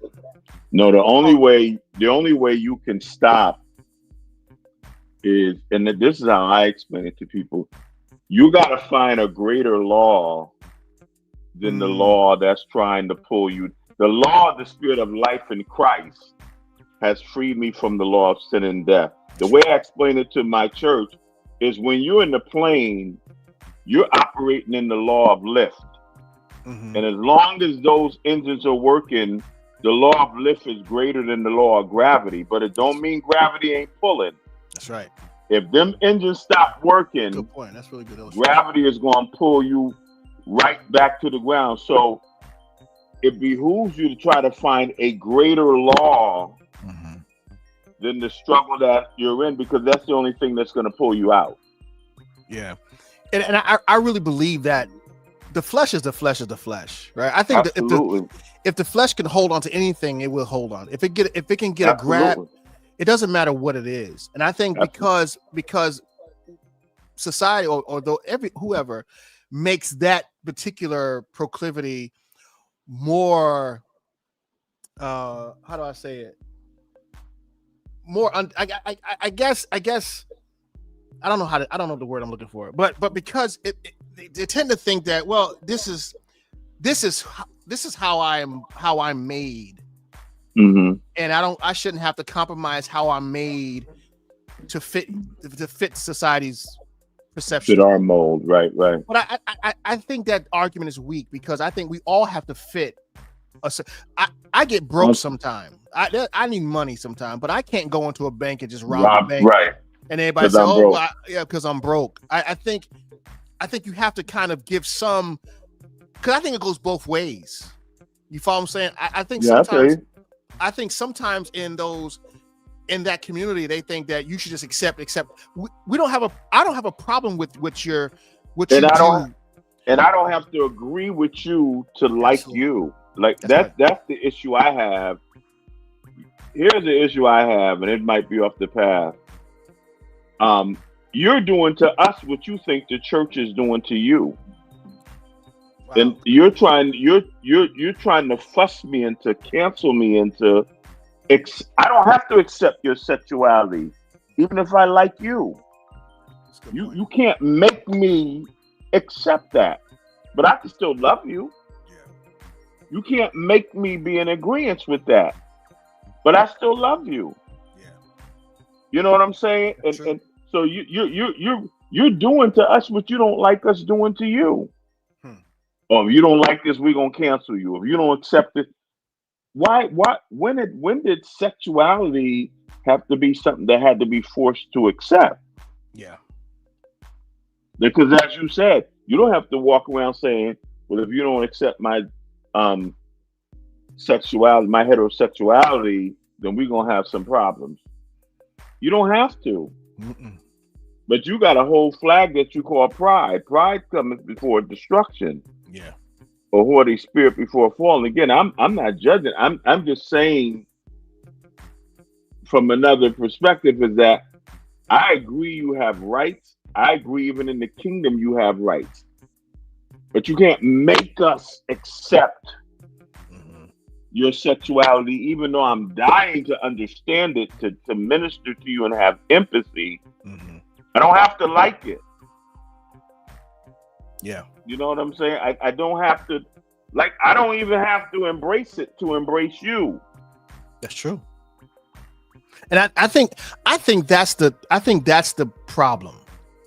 Because I think people typically believe that if you embrace someone and I'll say in the church, because the world is kind of different with this. Right. But if you embrace someone who is dealing with a particular lifestyle and love them, like I got family members who were in that lifestyle, and I sincerely love them. Right? Same here. I sincerely love them, and again, I don't associate you with your sexuality. Exactly. Right? To me, they're very different and distinct. And I think sometimes people like, well, why can't you accept both? Listen, you are who you are. I don't think about what you do when you are in your private settings. Right. I don't want to. You don't. I don't want you to come with me. I don't want you. I don't want you in my private setting. I know how to separate the variables, and that variable, that ain't an issue for me. But I think the problem is that the trust. I think the trust of, can they really love me for me? Because then you want to be identified, right, in your totality by your sexuality. That's the problem. See, That's a great point, and that's the key. You're trying to get me to identify you as your sexuality and not you as a person. Yeah. And that's when it becomes conflicting. Mm-hmm. That's a great point. I can't do that. I definitely can identify with you as who you are, but you can't make me identify you by your. When did that become an issue or a priority where I had to identify you by your sexuality? Yeah. So when I meet you, oh, my name is Jim and I'm a homosexual. Really? Like, how does that? We battle that as men of color. Yeah. Where I go to a job with certain credentials, my skin color shouldn't matter. That's right. You know what I'm saying? On a different level, my skin. I want you to look at my credentials, look at my resume, and tell me if I'm competent enough to do this job. I don't want my skin color to come into play because that's something I can't shape. I can't change that. If you really are what you say you are, your sexuality is your sexuality. I'm not trying to identify you as that. I'm trying to introduce you as John Joe, or if you change your late name to Jonita, whatever. That's where the identity stops for me, not your sexuality. Yeah, and I think the other thing is the bashing, right? That drives the secrecy, which gives space for predatory behavior, right? You have to take some responsibility. If you know, because then I think that's where it becomes predatory, right? If you know that lifestyle, you hiding it from a person because you want your cake and eat it too. That's different, yeah. Right? Because again, now you know that you really you prefer this type of situation, right? And now here it is, but you just with this woman just because for aesthetic purposes only. Right. And that now you're preying on her, right? Love, yeah. She's a victim. She's right? a victim. She's a victim. And you know she's a victim because you are aware of what you're doing. Right. So I think that's where it's no longer privacy. It could be driven by, it could be some shame, but I think even at some point, you're not shameful with the guy that that ain't shameful. Right? That's manipulation. Because now you're preying on the young lady and her emotions. And her emotions. Yeah, and you just know you are. You know it. Right? You know you are. And you know that you're over here and you're not being responsible on this space either. Wow. Yeah. Right. And that's another thing. Because here you're not responsible. Like you over here raw. You could be tracking all kinds of things.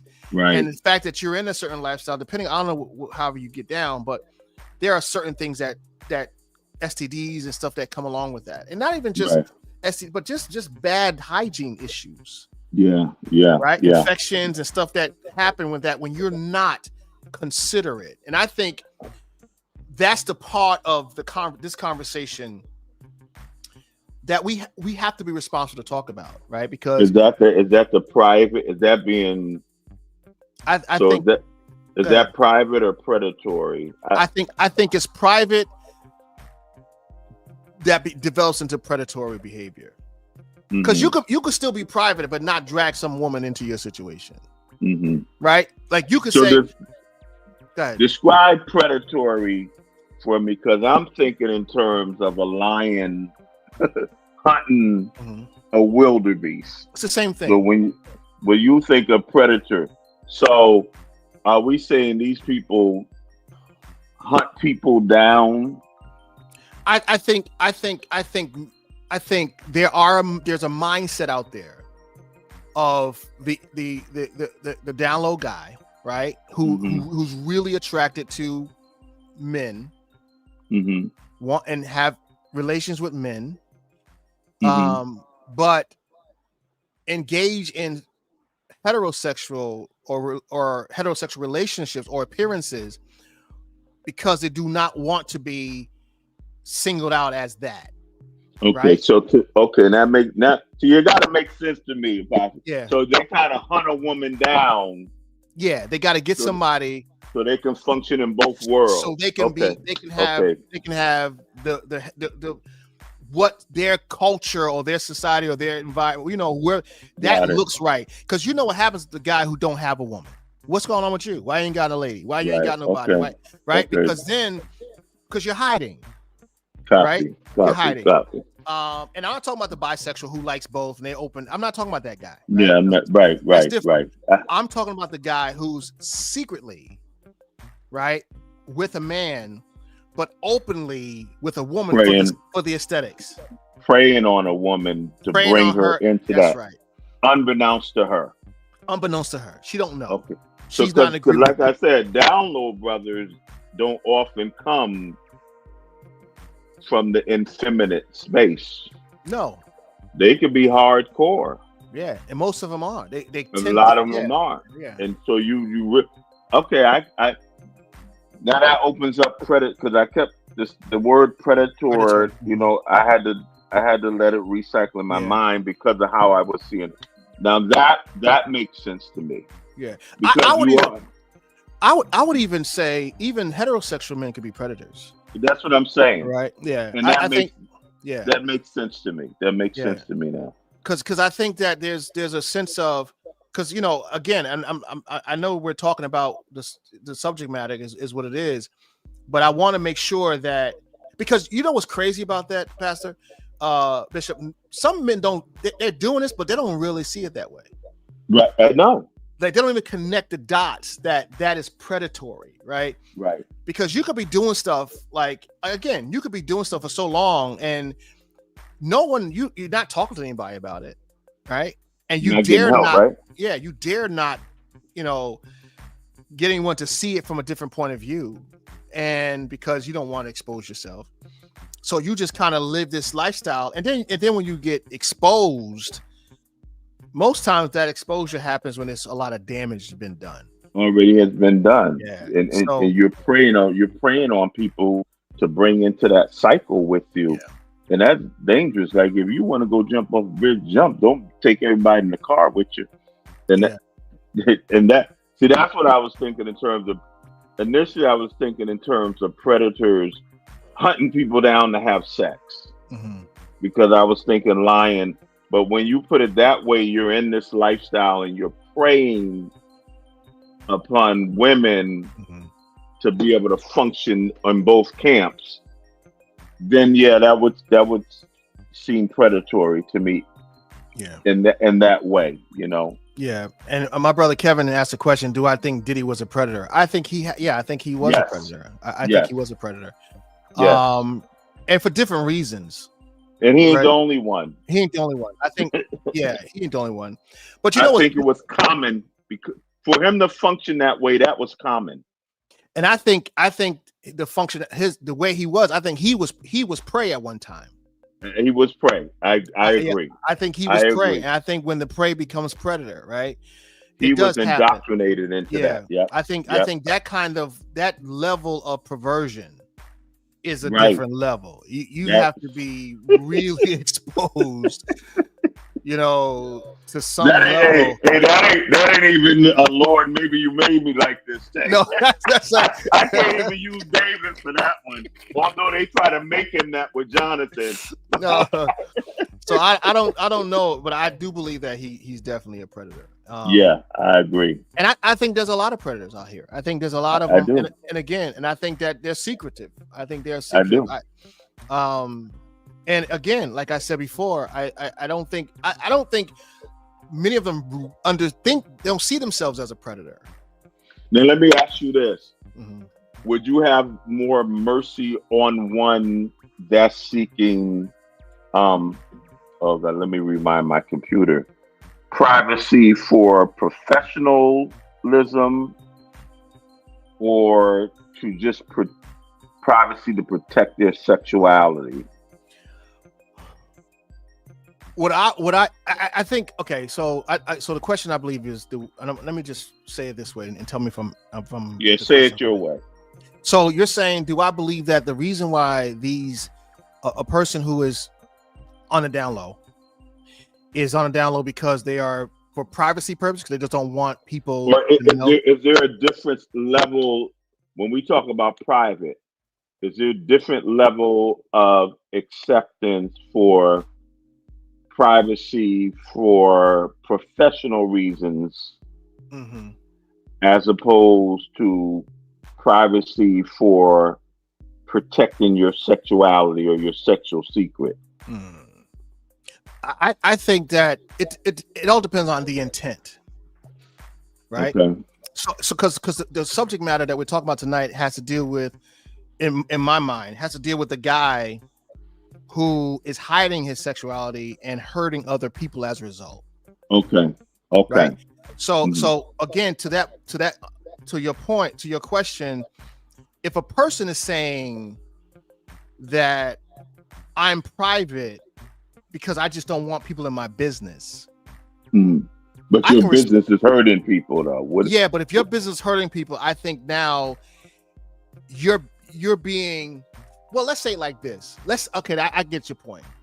if a person, if you are private because you feel as though, I think you were going with this, that if it comes out that it's going to hurt your money, right? And that's the only reason why you're private, right? So if you're on the down low because you don't want people to know that it's going to hurt your money, it's going to hurt your brand, I think you have a right to be private for that reason.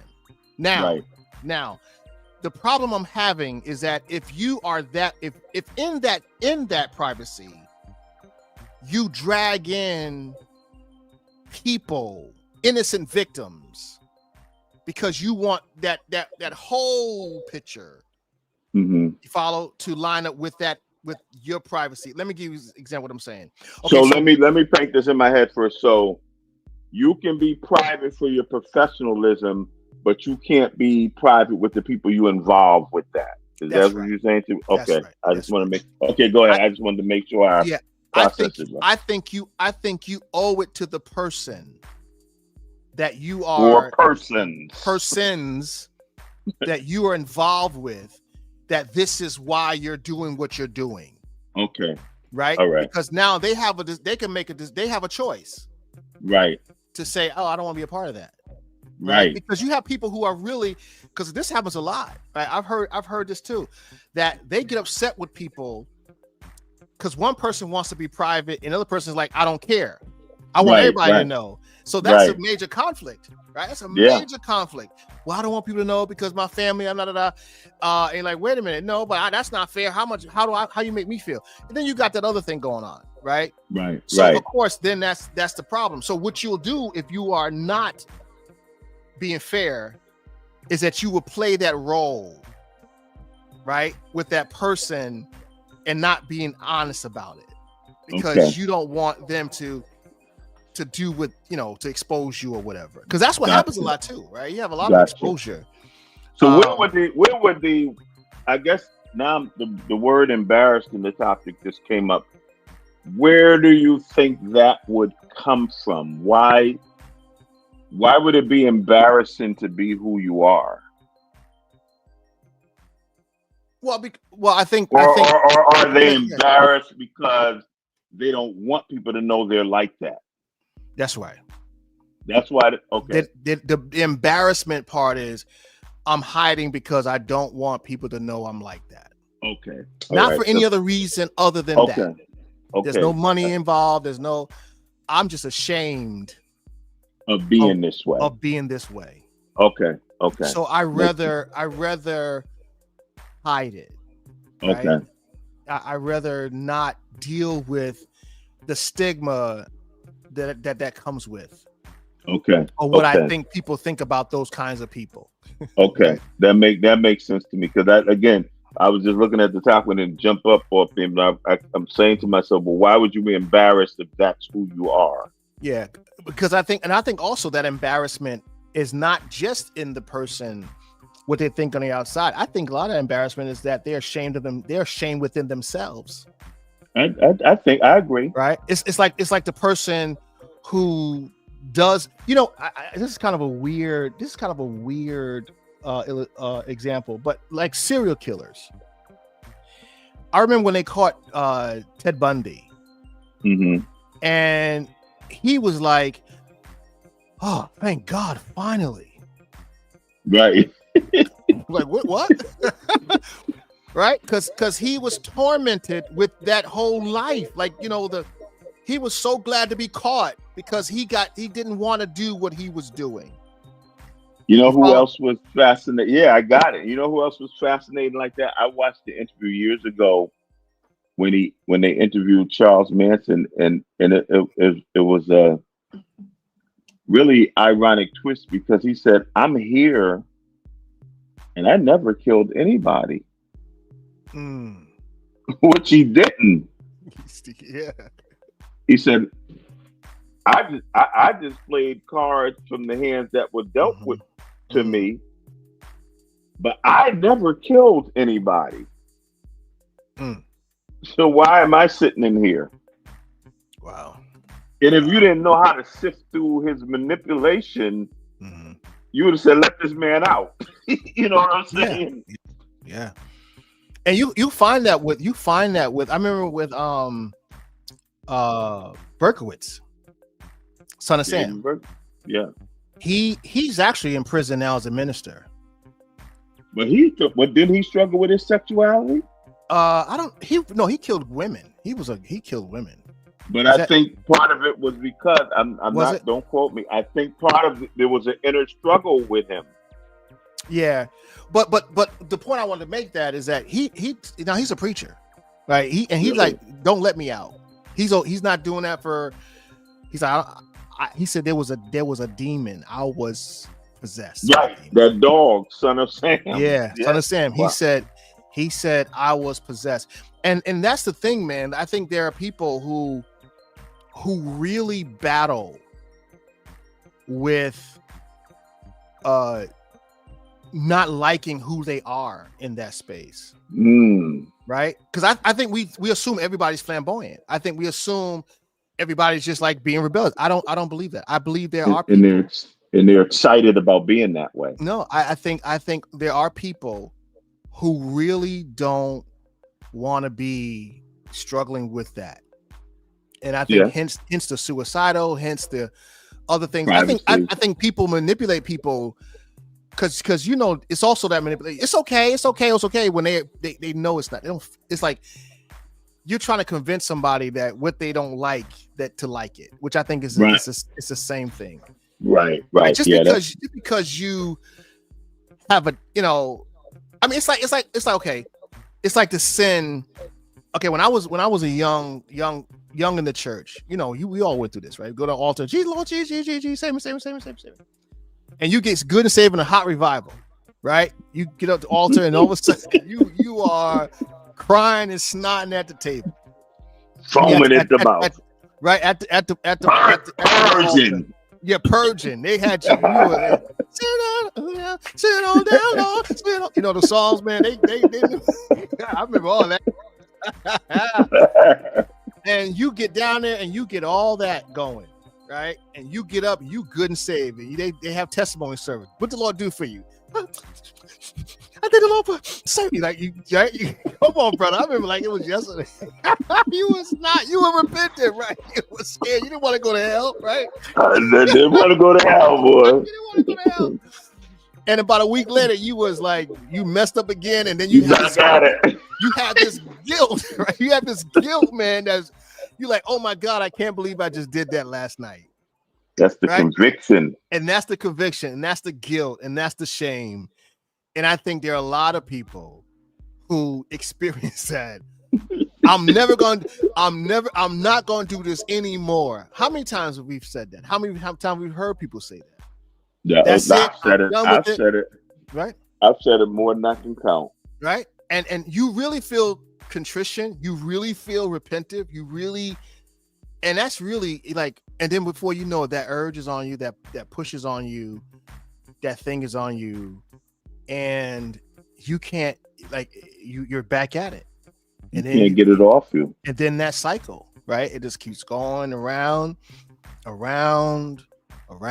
until you get to a point where you're like, either you outgrow it or you just you age out or you just give in. Exactly. So I see a lot of people just aging out. They're not getting delivered. No, they're aging out. And I think, and I don't think, let me tell you something, man. One of my prayers for my children, right, has always been, Lord, please give them enough time, enough grace to get through this stage or season in their life. Yeah.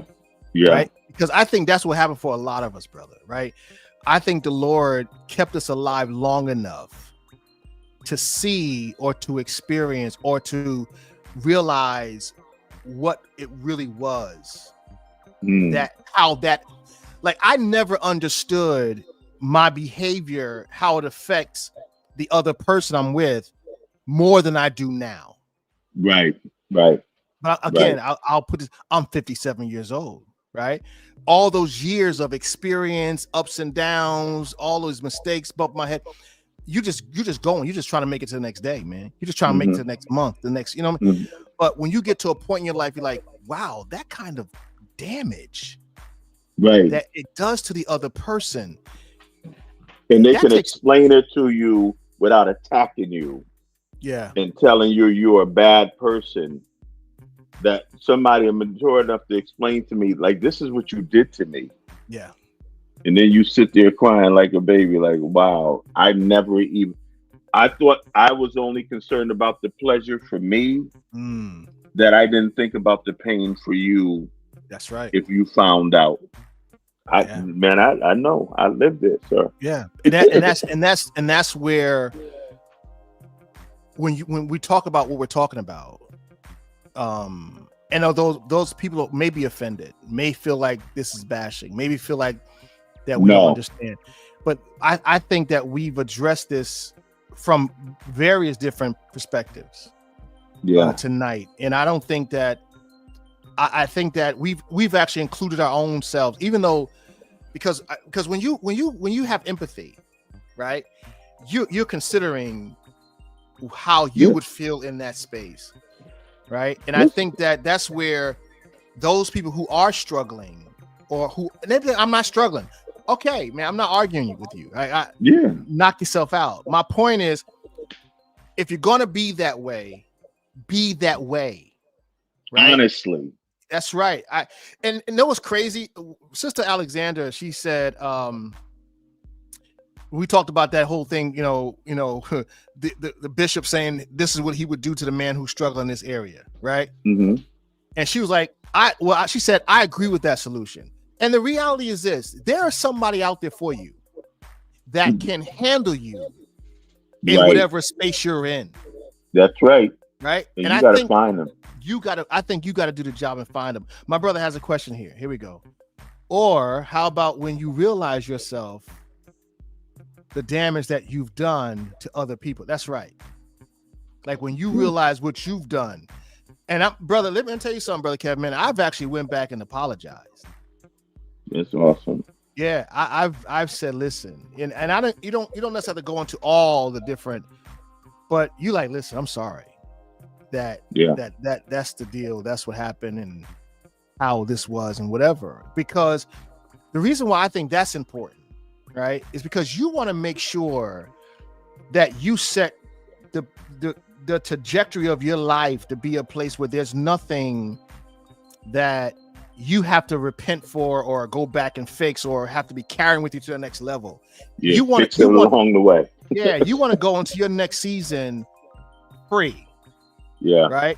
You want to make sure that you have repented, that you have, cleaned up whatever it is. They may not like it, may not understand it, may be mad about it, whatever the case is. But you have to make sure that you did what you were supposed to do to ensure. I believe that's one of the reasons why the Lord blessed me with such a wonderful marriage that I have now. To be perfectly honest with you, is because I was willing to go back. And you fixed the damage. Fix it because God really wants. That's what that's about. Being that clean slate, being honest, being transparent, being forthright. Right. Yeah. Because and then I'm honest with my wife. Right. So I explained to my wife what I was and what I did, because now I'm in a space where I don't have to hide. Right? See, that's free, and nobody can come blackmail you, because I'm a stickler for that. Don't try to blackmail me, because I'm going to tell on myself. Yeah. I don't want anybody holding. If you think you holding something over my head, I probably already told it. Yeah. Yeah. Because I don't want stuff hunting me down. You're not sending me no blackmail for no money. The people that are important in my life that need to know, that are would be affected, they know. And the other side of that is too is this, man. This is a good point. Is that you have people in your life that are wondering, what was it about them that made you do that to them? And the reality, it wasn't them at all. Right. It was you, right? It was you. Sometimes you can liberate people that you like, because they're like, well, because I've heard this. If I heard it once, I heard it 1,000 times. What was wrong with me? Right. What did she have that I didn't have? Exactly. And it's not you. It's not you. And you gotta know that it's not you. Some people are just unhealed. That's right.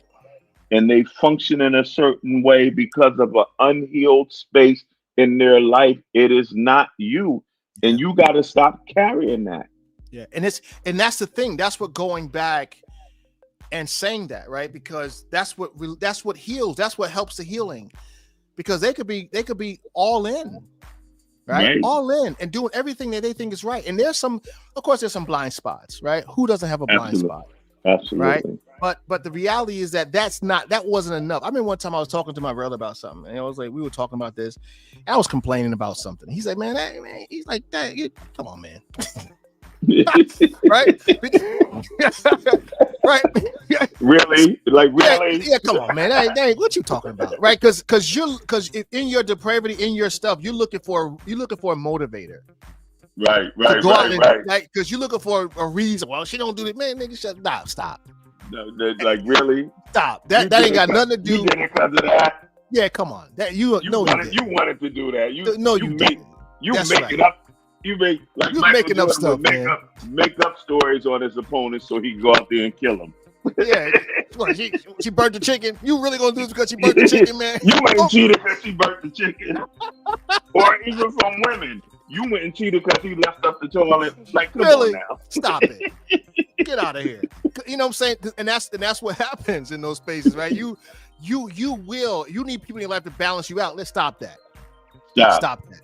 I agree. Right? I had this guy one time said to me, he was actually planning on going to cheat on his wife, right? And he had the nerve to call me. And he said the new you, huh? He knew, like, he was like, I said, no, I'm saying he called the new you. Yeah, he called the new me. And he was like, so this I knew that there was something wrong. And I think I had to question who I was to him also, right?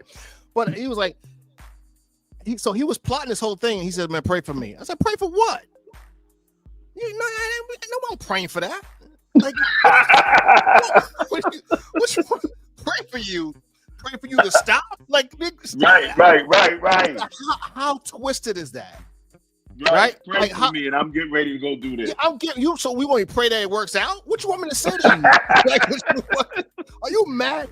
But the reality is, man, that sometimes you could be so depraved and so caught up in your stuff that you don't realize how crazy you are, and how you sound. Right? You don't realize that, man. This is off. This is off.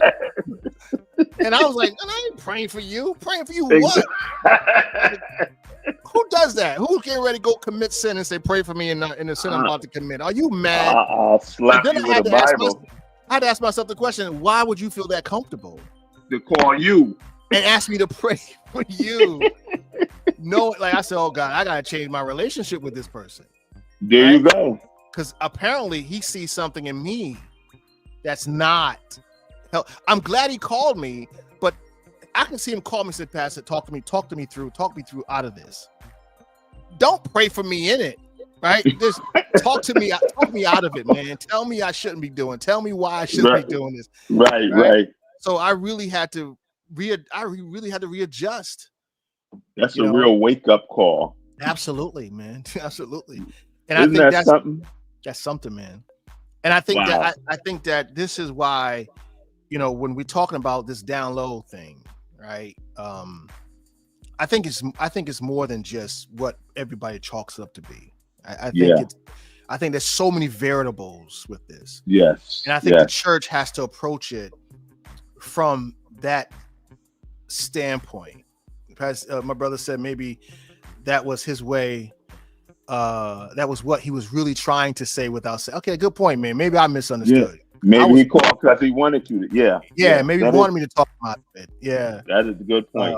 Good point. And I tried to, but it didn't work. He didn't listen to me.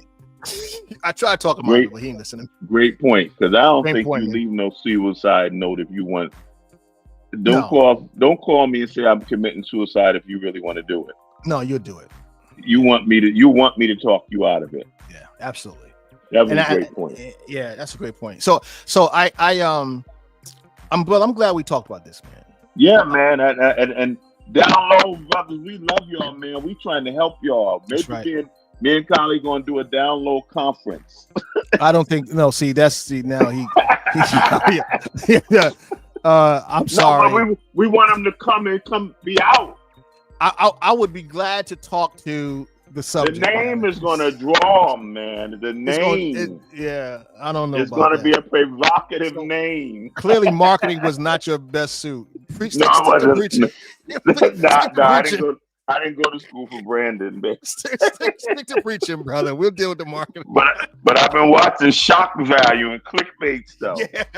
Yeah, that'll be a clickbait, all right. That's what they do. But I think the wonderful thing about where we are now, right? Because there's a whole community of people that we felt like we couldn't minister to. We only had one message for. Right. And I think that now we are now able to have this conversation from a wholesome, healing, right, space. Right. And Agreed. I think that's important for the church. I think we can't just, I don't think, like I said, I don't think it just because I'm willing to have the conversation, because I'll talk to crack addicts, I'll talk to prostitutes, I'll talk to whoever, we witness and preach to whoever, to everyone. Right. Gospel for everybody. And I think that we kind of shut the door on certain lifestyles because we deemed them as dirty, nasty, taboo, or whatever we called it. And I think that was the wrong approach. I agree. I think there's a lot of people who probably would have never embraced, because that was one of the things too, like I discovered about those people in the community. They're very non-judgmental. Yeah. So say what you want to say. You can come into that community any way you want. Anyway. And there's no judgment at all. They don't judge you if you're hetero. Like there's no judgment. And I'm like, well, I think we could take a play out of that playbook. You know, when I got insight into that world, I watched that series Pose on Netflix. Somebody suggested that I watched it. What was Pose? It's called Pose. I think it's called Pose, or I got to go back and ask the apostle, because she texted me and told me to watch, and she said, I think you'll find this interesting. And it was about that whole like transgender, cross-dressing, LGBT. And the one thing I came out of that, they are, as you said, they are so loving and embracing. It was very heartfelt to see that even when one of them got sick, the whole community rallied around. They were never left alone to deal with their illnesses or their struggles and their battles, like which happens with us. They embrace each other on a different level. And maybe it's because they know they are a minority or whatever it is, but that part we could take notes from. I think that's where the church has missed it. I think that's where we have. I think that's where we kind of missed it. I think that, and I when I saw that, I was like, wow, that's something that we really can use in our churches. That judge-free zone, that loving ministry zone, that all souls are mine, you know what I'm saying? That and I think that's something that we really need to work on, because there's an old saying that says people don't care what you know until they know what you, I forget what they say. I know what you're talking about. I know. They don't care how much you know. They care about how that you love them, right? Or something like that. They care, right. Yeah, I know what you're saying, but I'm old. I forgot about it. I forgot to. Yeah, it'll come to me probably when I wake up at 3 a.m. But yeah, I think that's something that we have to, and that's why that's what prompted this conversation in my mind. Tyler Perry being rich but being lonely, because that's one of the things too they talked about, that he's very lonely. Can you imagine? Because you got so much, your money imprisons you, right? Your money is your jail cell, right? Because you can't trust everybody around you. Right. Ooh. And so you don't build walls. You build walls for two reasons, almost: to protect yourself, keep people from getting in, but those same walls you can't go out. Yeah. So you got to build your. Why do they have big houses with all this stuff and it's only one person? Because I got to make this my world like Never Neverland, Michael Jackson. Because I can't go out there and be normal. So this is my world. So I got to build walls so you can't get in, and I can't get out, and I can't get out. Crazy, ain't it? It goes both ways, and I think that's the thing. I think that when you're that successful, you have to, there's secrets you got to keep, right? You can't be. You feel like there's secrets you got to keep, and I think that's where the Bible talks about where the Spirit of the Lord is, there is liberty. And the truth shall make you free, right? So, I think Tyler, it'll help him to just deal with it. We cheering for you, Tyler. Yeah, because I again, if this get to him, we might get our own show. Tyler, we might, we cheering for you, man. Yeah, this will get to him. I hope it does, because again, and I thought about the love, like I thought about love, man. I thought about compassion. I thought about what we're supposed to really be doing with this, right? With this gift of the gospel, right? And I don't think we're doing. I think we're not doing what we're all that we should be doing with it. I agree. I think we have to still be willing to do what we did tonight. I agree. Open it up to talk about it and to really, this is good, man. Thank you, brother. I appreciate it, man. Nobody came in the links, huh? No. We must have did okay then. Yeah, we were okay. That was also, and my brother Elion, he told me he's other week with us because he has another group he's with on. And I'm saying none of the links you sent out to the women to come on. Nobody wanted to come on. Nobody. That's what's up, man. Nobody wanted to. Nobody wanted to, come on and talk about this tonight. I wanted women to come on and tell us how they felt about. One person did say, Joanna Alexander. She's a good friend. She said that she's working. So she couldn't. Okay. She couldn't. She was just watching from work, which I do appreciate. And there were some others who were on tonight. But again, I'll put out there. We got a few minutes. I know it's getting late, but if you want to come on, chime on. I'll put. Let me see if I can put that in here again. There it is. Yeah, I'll put the chat in. If you want to come on, say something. It's in the chat. You can click on the chat and we'll pop on with that. Come on, that's the link. But we want to kind of get to feel. I really wanted to talk to someone who was in that community. Yeah, that would be great. Yeah, and kind of help us kind of walk through, because until I was willing to read the material, look at the documentaries, open up my mind to try to learn right what they were saying, right? And once I started learning what they were saying, then I was able to, the Bible talks about there go I but for the grace of God, right? Right. You start seeing like, wow, you got the same issue. It may not be specific issue, but you got a flesh issue too. Absolutely. Right. You got a struggle too, and that you had to navigate through, right? And that's my whole thing. It's not much different from what we've had to navigate through. Yeah. From a heterosexual perspective. Absolutely. Agreed. Yeah. So I don't think anybody's brave enough, man. We showed up. We showed up. Yeah. And I was talking about the brothers, they want, let's be consistent. Okay. This is good. It's good to talk at the beginning, but it takes sacrifice. Man. I really want to continue this. I think that we need to keep talking. Okay, I'm here, man. Yeah, you're good, man. I appreciate you, man. I really do, because you engaging. You're not locked in. You're willing to explore, and I think that's part of that's what's going to help us in the body. Is that those of us who are still out here, like, okay, you know what? Let's take another look at this. Yeah, I don't want to be outdated, man. I have to update my theology every so often to make sure I'm where God wants me to be.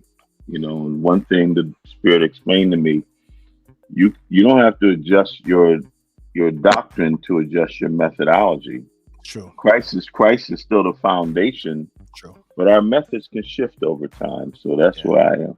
Yeah, and I think it's important to have these conversations. So Yes, thank sir. you, brother. I appreciate All it, right, man. my friend. I think it was rich. Yes, sir. I think that I hope that, and those of you having comments, you can put them in the chat.